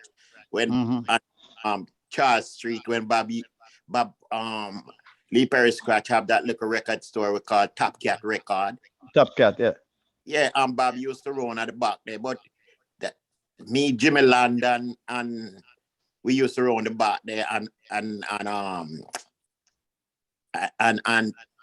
David, the one with from the Itals. Yes. Yeah. The one yeah. Like a sea. David. Yeah, man, I remember David, yeah. We all used to round there with Bob, with them a record and I listen with them when Soul Rebel, them out do the thing round at the back. We know all about them. Mhm. Yes. It's We true. come from the old school, General. We come from the old school, man. Yeah. And then Bob come down the lane to without shirt. When Bob go to run this record, him not have no shirt, him just come out of the Land Rover. By them time Bob used to drive the Land Rover, they used to drive the Land Rover, come down the lane, and Bob come out and just walk going around this record shop there and just come out and go talk to Miss Pat and then come back out and jump now the Land Rover. Land Rover, yeah. And green Land Rover. Yeah, man. And when Peter used to come and park his car right in front. Peter used to come and park him car right in front and in the middle of the street. Running shop like a crazy person. Talk Miss Pat and them say, police outside him say, Peter Toshka can't move it and he's causing bad ones. Moving yeah, Peter Toshka, move Peter Toshka. He used to be a crazy guy. But Papi, what I remember? Upstairs, they're recording upstairs with Bob. A whole entourage, the man bring in a pot of food, like yam dumpling and lure and some stuff. And they go inside the studio.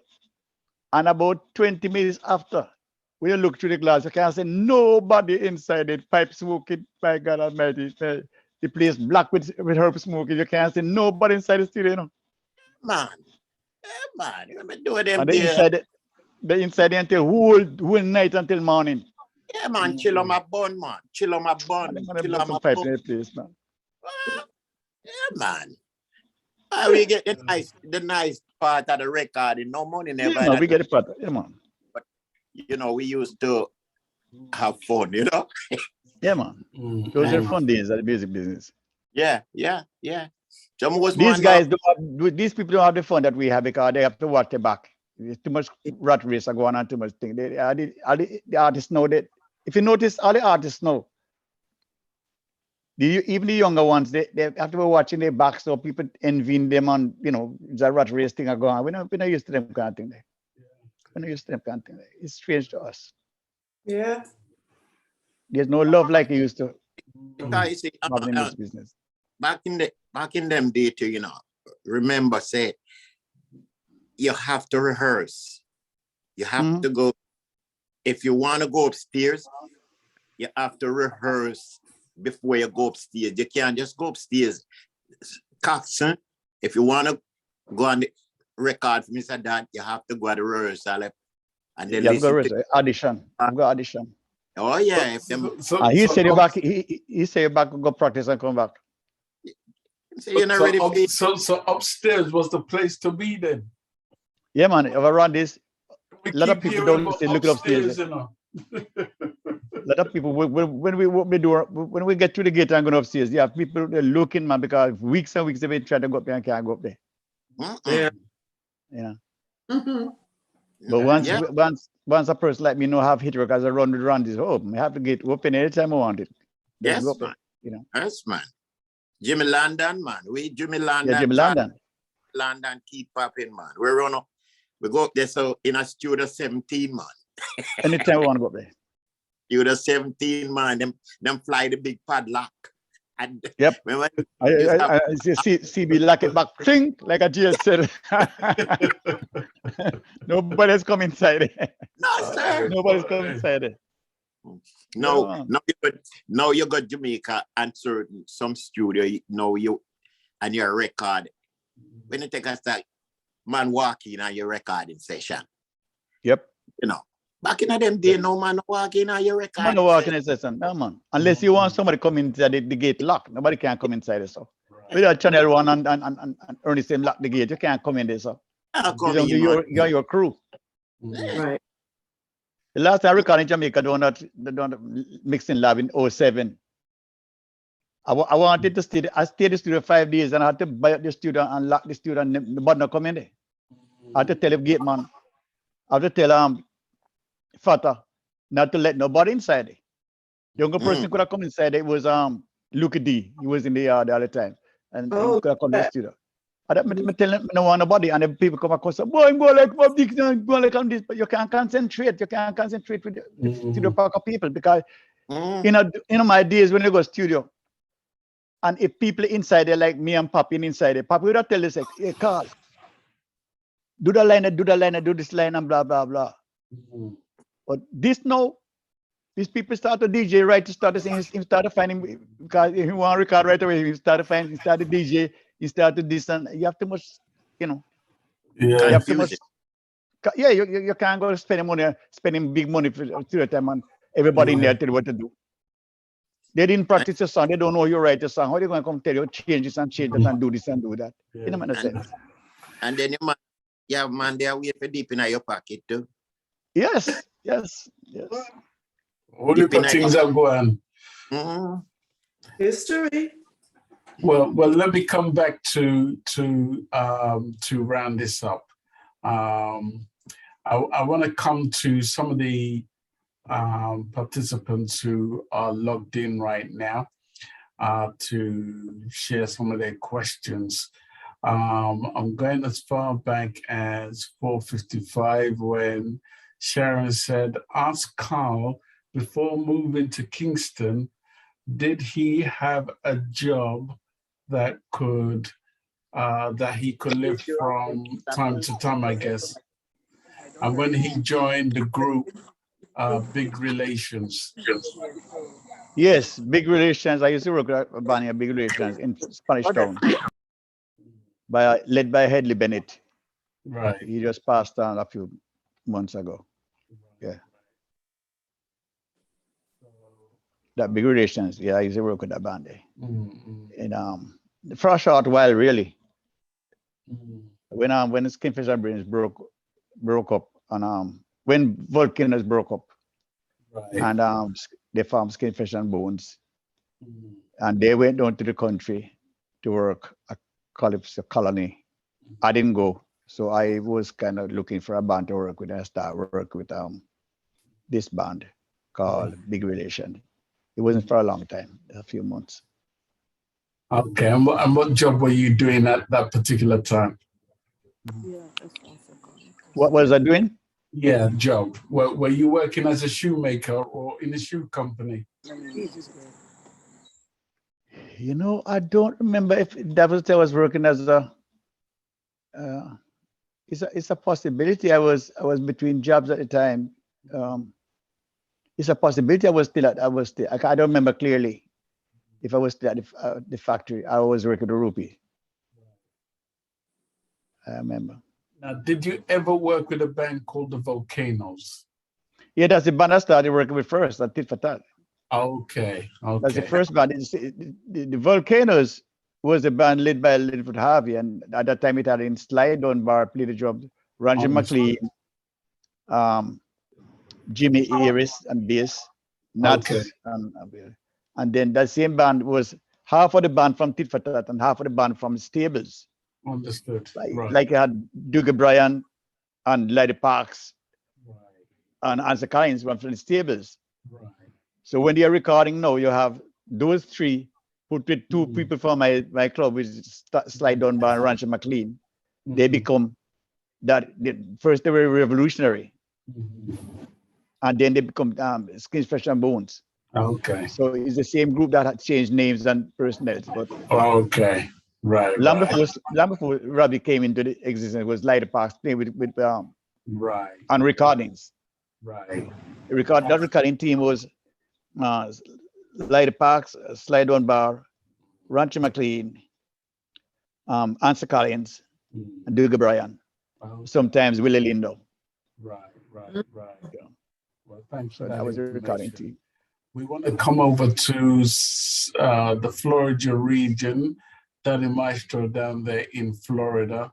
He has two great sons who play the violin, and they're in the music industry. They're doing very, very well. Danny Maestro, bless up yourself.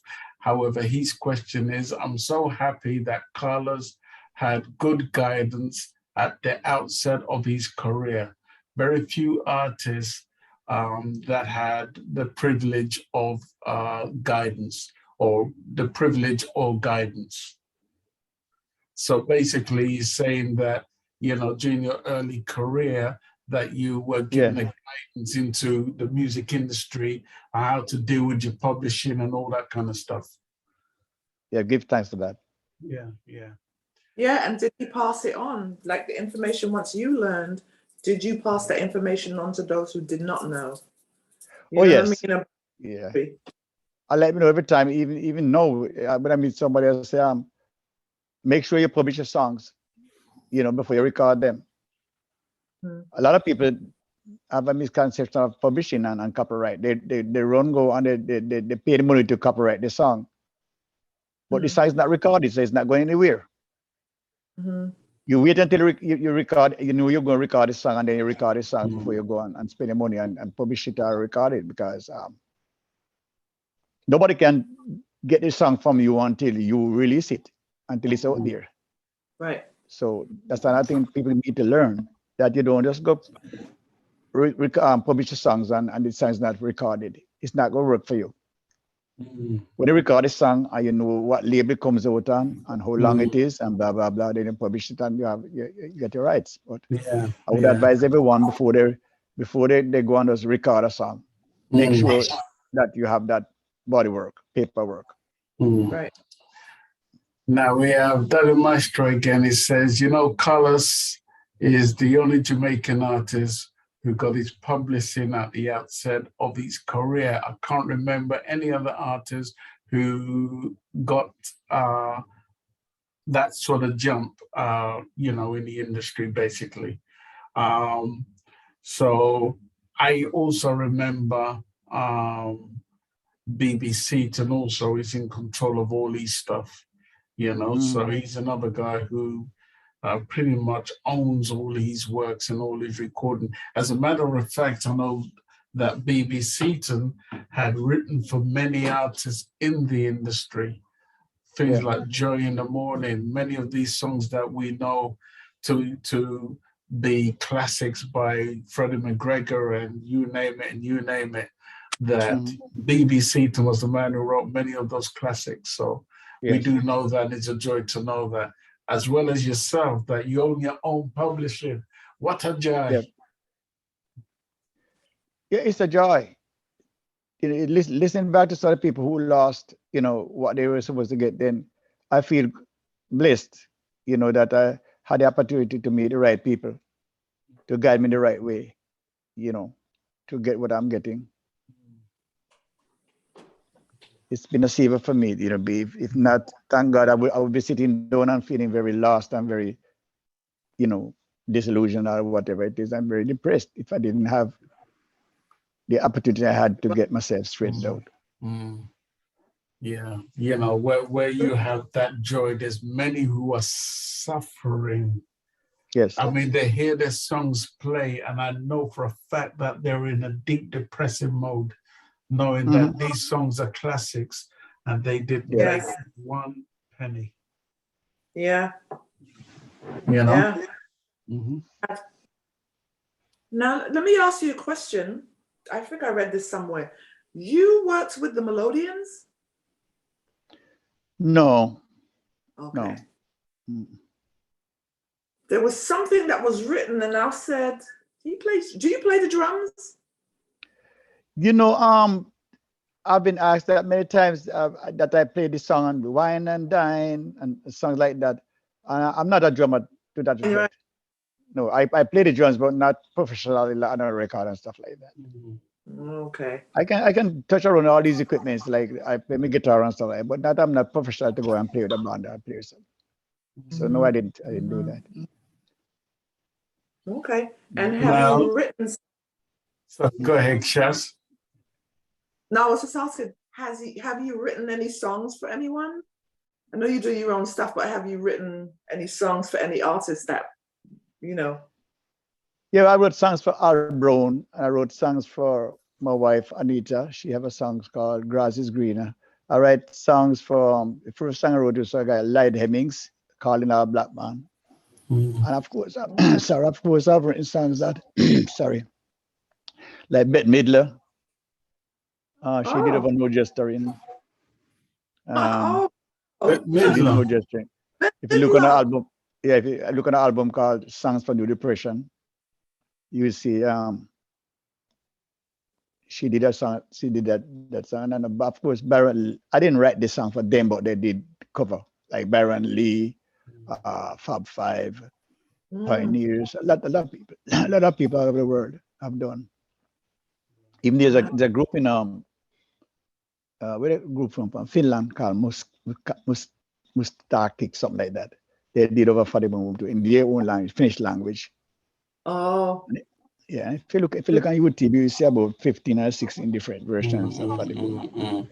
So I didn't like write for them, but a lot of people have done cover. Thank God for the publishing, you know. That's the publishing comes in, because the more people do your songs.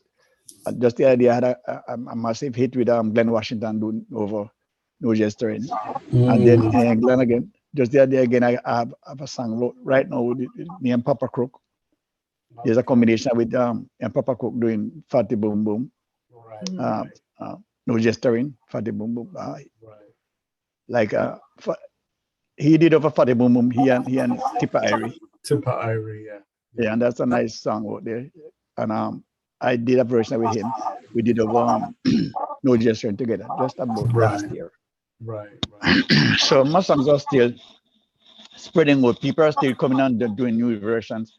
Like you have where we done over by Dwayne Stevens, and where his version is out with a lot of different artists on it, like a lot of different artists like Sugar, what's his name, Guy Harris, and a bunch of people. The where we rhythm is out there, and then you have again there. I'm doing a lot of recording with Willie Lindo.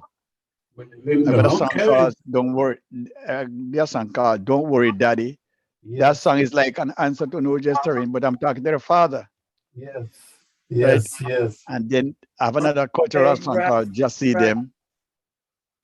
The latest one called "Life Sweet." The latest one now is called "Deeper Pocket." Right. You know, "Deeper Pocket" is a very strong song with you right now. Right. All these songs are modern songs. Yeah. I mean, you've got quite a bit. I'm going to play 2 songs before we end the show today. I want to come back to Daddy Maestro. He has, I'm going to answer one more question, then we're going to have to round up. His question is, I think Sharon may have asked you this, I'm not too sure. The knowledge that you picked up in terms of, you know, your publishing and the business side of things, did you try to impart that knowledge onto other artists? Oh yeah, I did ask that question. Yeah, ask that. Okay. Like, did I do what? Did you try to impart, you know, your knowledge of the music industry onto other artists who are coming up? Oh yeah, I teach all the time because right now I'm like a godfather in the business. I get calls from all over the world. People call and ask me questions about the music thing and blah blah. Because since I did so long, people know me as a veteran in the business. You know, they look at me like a grandfather in the business, and I tell them exactly what I learn. I pass it on to everybody that I come across. You know, and I even encourage people to record. And sometimes they send me demo of what they want to do, and I say no, that word, don't put that word in there because you won't get ready to play, or you know, depends on who you're marketing for. Because a lot of people don't understand that you have to market a certain way if you want to get in a certain market. Yes. You know, so I give advice as much as I can that way. Very good. Now, Sharon, over to you. We're going to round up this conversation, so I'm going to let Sharon say anything she wants to Carl and anybody out there. Yes, Miss Mango. Thank you. Oh, it has been such an honor and such a real history lesson. Are you still, what's the word I want to ask you now? Okay, so is there anything new for you? Are you still recording? Are you writing for people? Like, what is next for Carl Malcom? I'm just writing right now. Since the pandemic is on, I can't do much. But I'm still pushing the record that I put out last year. It's called Deeper Pocket. It's a papa song right now. And just writing right now. I'm planning to record soon. As soon as my producer send me tracks, because what I'm doing right now, Willie Lindo, from Heavy Beat Records in Florida, he's producing me. He send me the tracks, and I just write lyrics for him. So I'm not writing any song for anybody special, but I'm writing songs, and I don't know where they're going to end up, how they're going to end up. Which one I'm going to do first depends on the rhythm track I get. Right. Because I'm not going in the studio right now like I used to go in Jamaica and record. I'm not doing that right now. I'm getting tracks from the producer and this word. So when the rhythm come to me, it speaks to me and tell me what is required for that track. Yeah. And is there any artist out there, like new? There's so many artists coming out. Is there any artists out there that you would like to work with? Any artists that you've heard of recent and you're like, something, I'd like to do something with them? Oh, I'd like to do something with Damian Marley. I like Protege. I gotta talk about rappers because I'm a singer. I wouldn't, want to sing along with somebody else. So I would like to talk about rappers who would, rap on my thing. I like to work with people like those. There's an artist.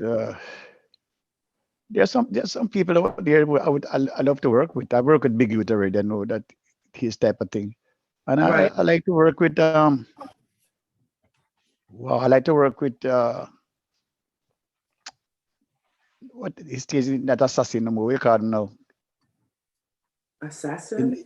He's not Assassin again. He changed his name. Agent Sasko. Agent Sasko. Sasko, yeah. Yeah, Sasko. I like his deliverance. The way his music is nice. Yeah, I like his type of flow. Yeah. So these type of people I like to work with. All right. Of course, I like to work with people like Chronics, but they are singers too. So Yeah. Okay. Well, hopefully we get to see that. Yeah, it might happen. Who knows? I would work with Queen Africa too. Oh. As a woman. Yeah, as a woman, yeah. Powerful. Queen Africa as a woman, yeah. Powerful. Yeah. Yeah, love her. Yes. Yeah, when I did the Rebel Salute in Jamaica in 2019?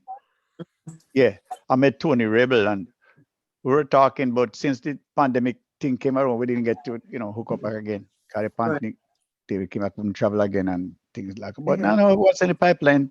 Yeah, I'm out there. People hear me and some people want to work with me. A lot of people talk to me about working in culture. Yeah, they talk to me about working with me. Okay. But we don't know what's gonna happen because he's a singer and I'm a singer too, so I don't know what we're gonna do. Right. A lot of people other people call me sometimes to work with them, but I don't know. They haven't gone to the drawing board yet, so I don't know. My question to you, closing question, would be: when you look back at your journey, are you in a happy place? Yes, I'm in a happy place because I did the best I could with the knowledge I had and the opportunities given. So, of course, human mind is always looking for something more, but you can't get more than what you're supposed to get. I have to keep on telling myself that, why do I worry and why do I look back? I mean, I wish I had learned to play more instruments, more professionally. But it's not a regret. It's just looking back and say, "Dang, I wish I could do that." Because when I see people playing instruments to a certain dimension, I wish I was able to do that. Yeah. But then I realized that God gave you a talent to write. So do what you're supposed to do. You're supposed to write. If He wanted you to learn other stuff, the opportunities were there for you to do that. You didn't do it because you had no interest in that. So you can retract the interest. You know what I'm saying? Right. So I don't have no regrets. I did what I was supposed to do, and what wasn't given to me, it wasn't mine. So I just go. That's how you got to look at it. Yeah. Well, I want to salute you for all the wonderful memories that you've given me personally, And, you know, my father was the music connoisseur in our family. He's no longer with us, but he's the one that taught us everything we needed to know about music. You know, your music was playing in the background and we had to listen to it, whether we wanted to listen to it or not. We had no choice in the matter. And then here we are today enjoying the sweet sounds of Carl Malcom. And little did I know, many years later, Carl Malcom will be a guest on my show. What a joy for a young kid growing up. That is now. It's a privilege. It's a privilege to talk to somebody who know where I'm coming from. You know, I mean, who's my music influence. Young Sharon from them days and stuff like that. It's a joy to me to see your faces and show your appreciation of my music. That's a joy to me. That's what I'm a payback. You know, that makes me feel good. Then I did something right.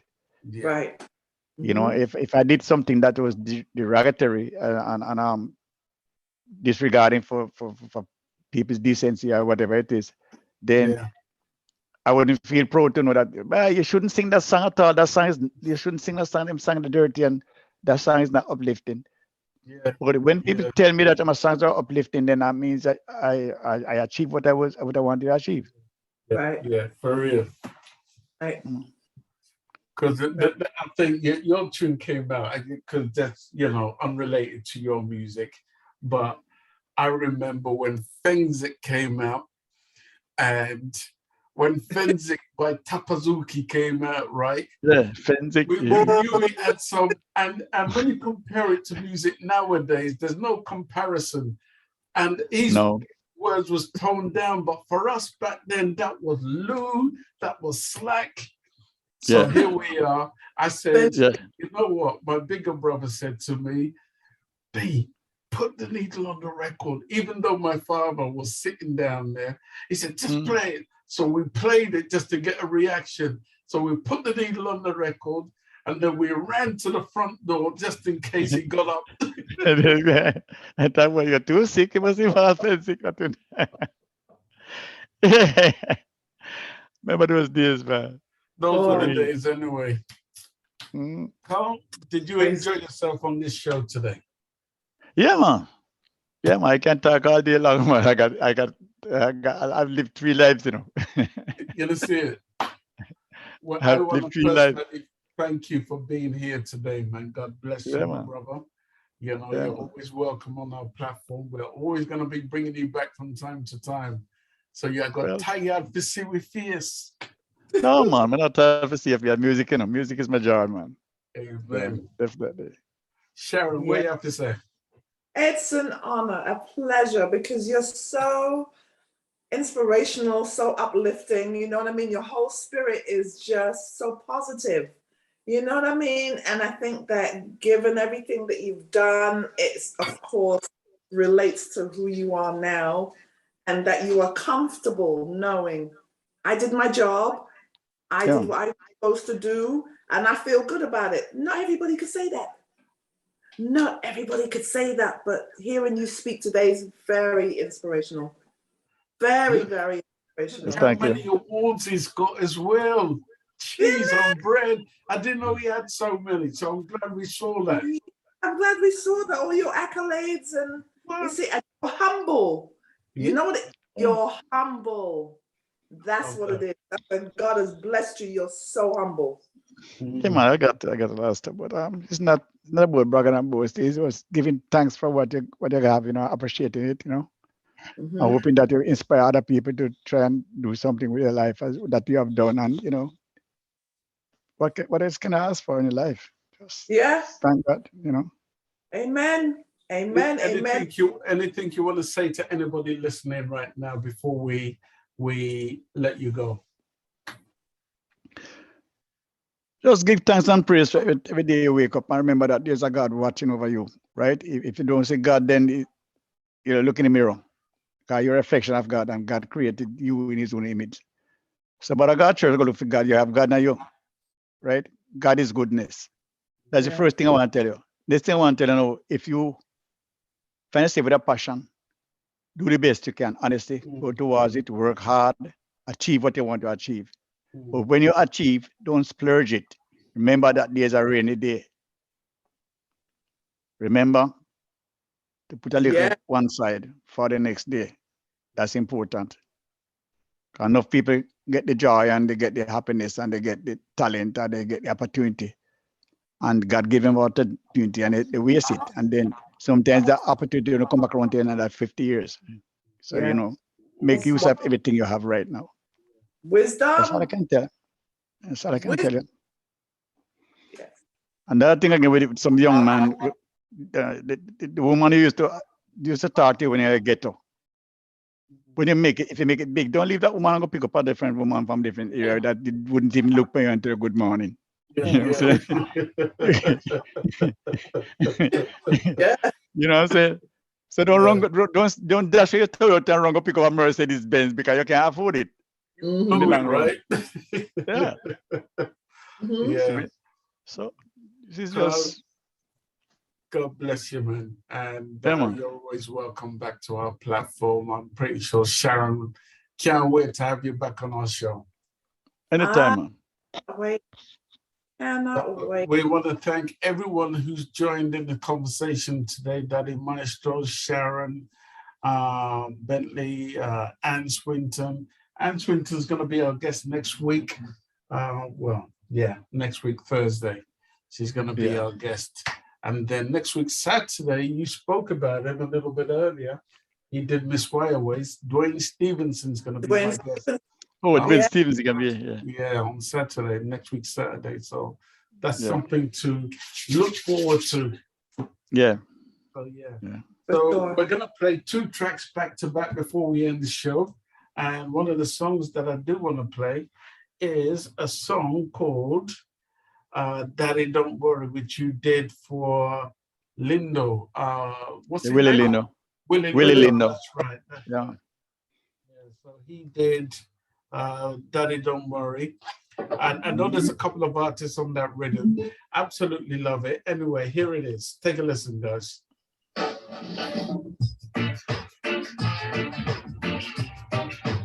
worry about a thing.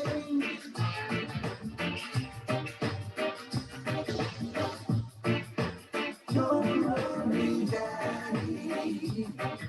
Your daughter is safe with me. Yes. You don't have to worry. I treat her with dignity. She's my happiness. I give her the best. You don't have to worry. You don't have to stress. She's elevated, higher than the rest. My ego inflated, I big up my chest. Pop out the question and she said yes. You have rejection, but love manifest. I know you don't love me, but know that you hate. So that thunder and lightning whenever we play. So don't worry about a thing. Oh no. What a way you're so wicked. Don't worry, Daddy. Your daughter is safe with me. Yes. You don't have to worry. I treat her with dignity. Sometimes I wonder if you don't see when I'm around her heart full of hate, smiles on her face full of charm and grace. Memories we share can't be erased. Well, and the Kingston General I dropped them on there. Everybody wants to live. Nobody wants to die. Track entitled Life Sweet. Yeah. We never stop trying.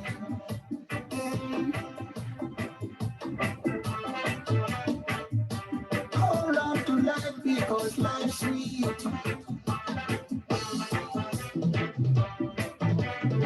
It's amazing to see people will go through any degree.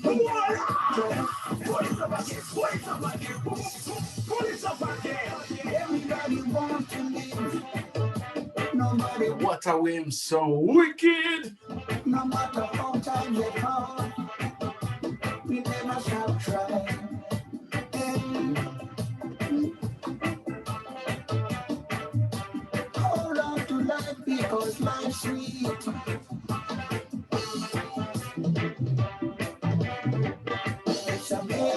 is to see if we will go to any degree to hold on to life. Sing out, Carl. Sing out. Although the road is rocky and the hills are extra steep, the river's wide and muddy, precious life we wanna keep. Life's sweet when you and your lover under one sheet. Life's sweet. Share one another body.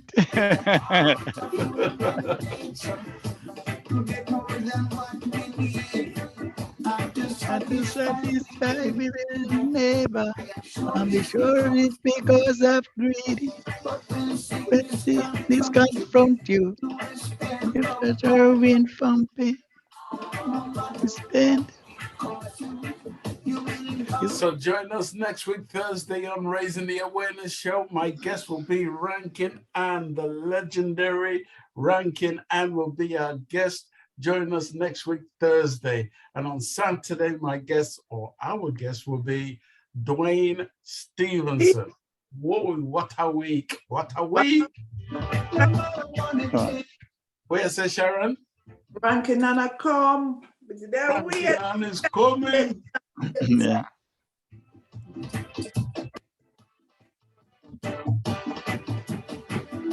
So once again, thank you, Sharon Bentley. Thank you, Sharon. Thank you, Daddy Maestro. Thank you, Gloria Jimmy Duffy down there in Nigeria. Thank you, Sharon Mango, my co-host. And thank you, the legendary Carl Malcom. God bless you, sir. Bless up, man. Salute. All right. I'm suffering from pain. You will fight with all your energy, so you can rise again. 'Cause life's sweet when you on your own.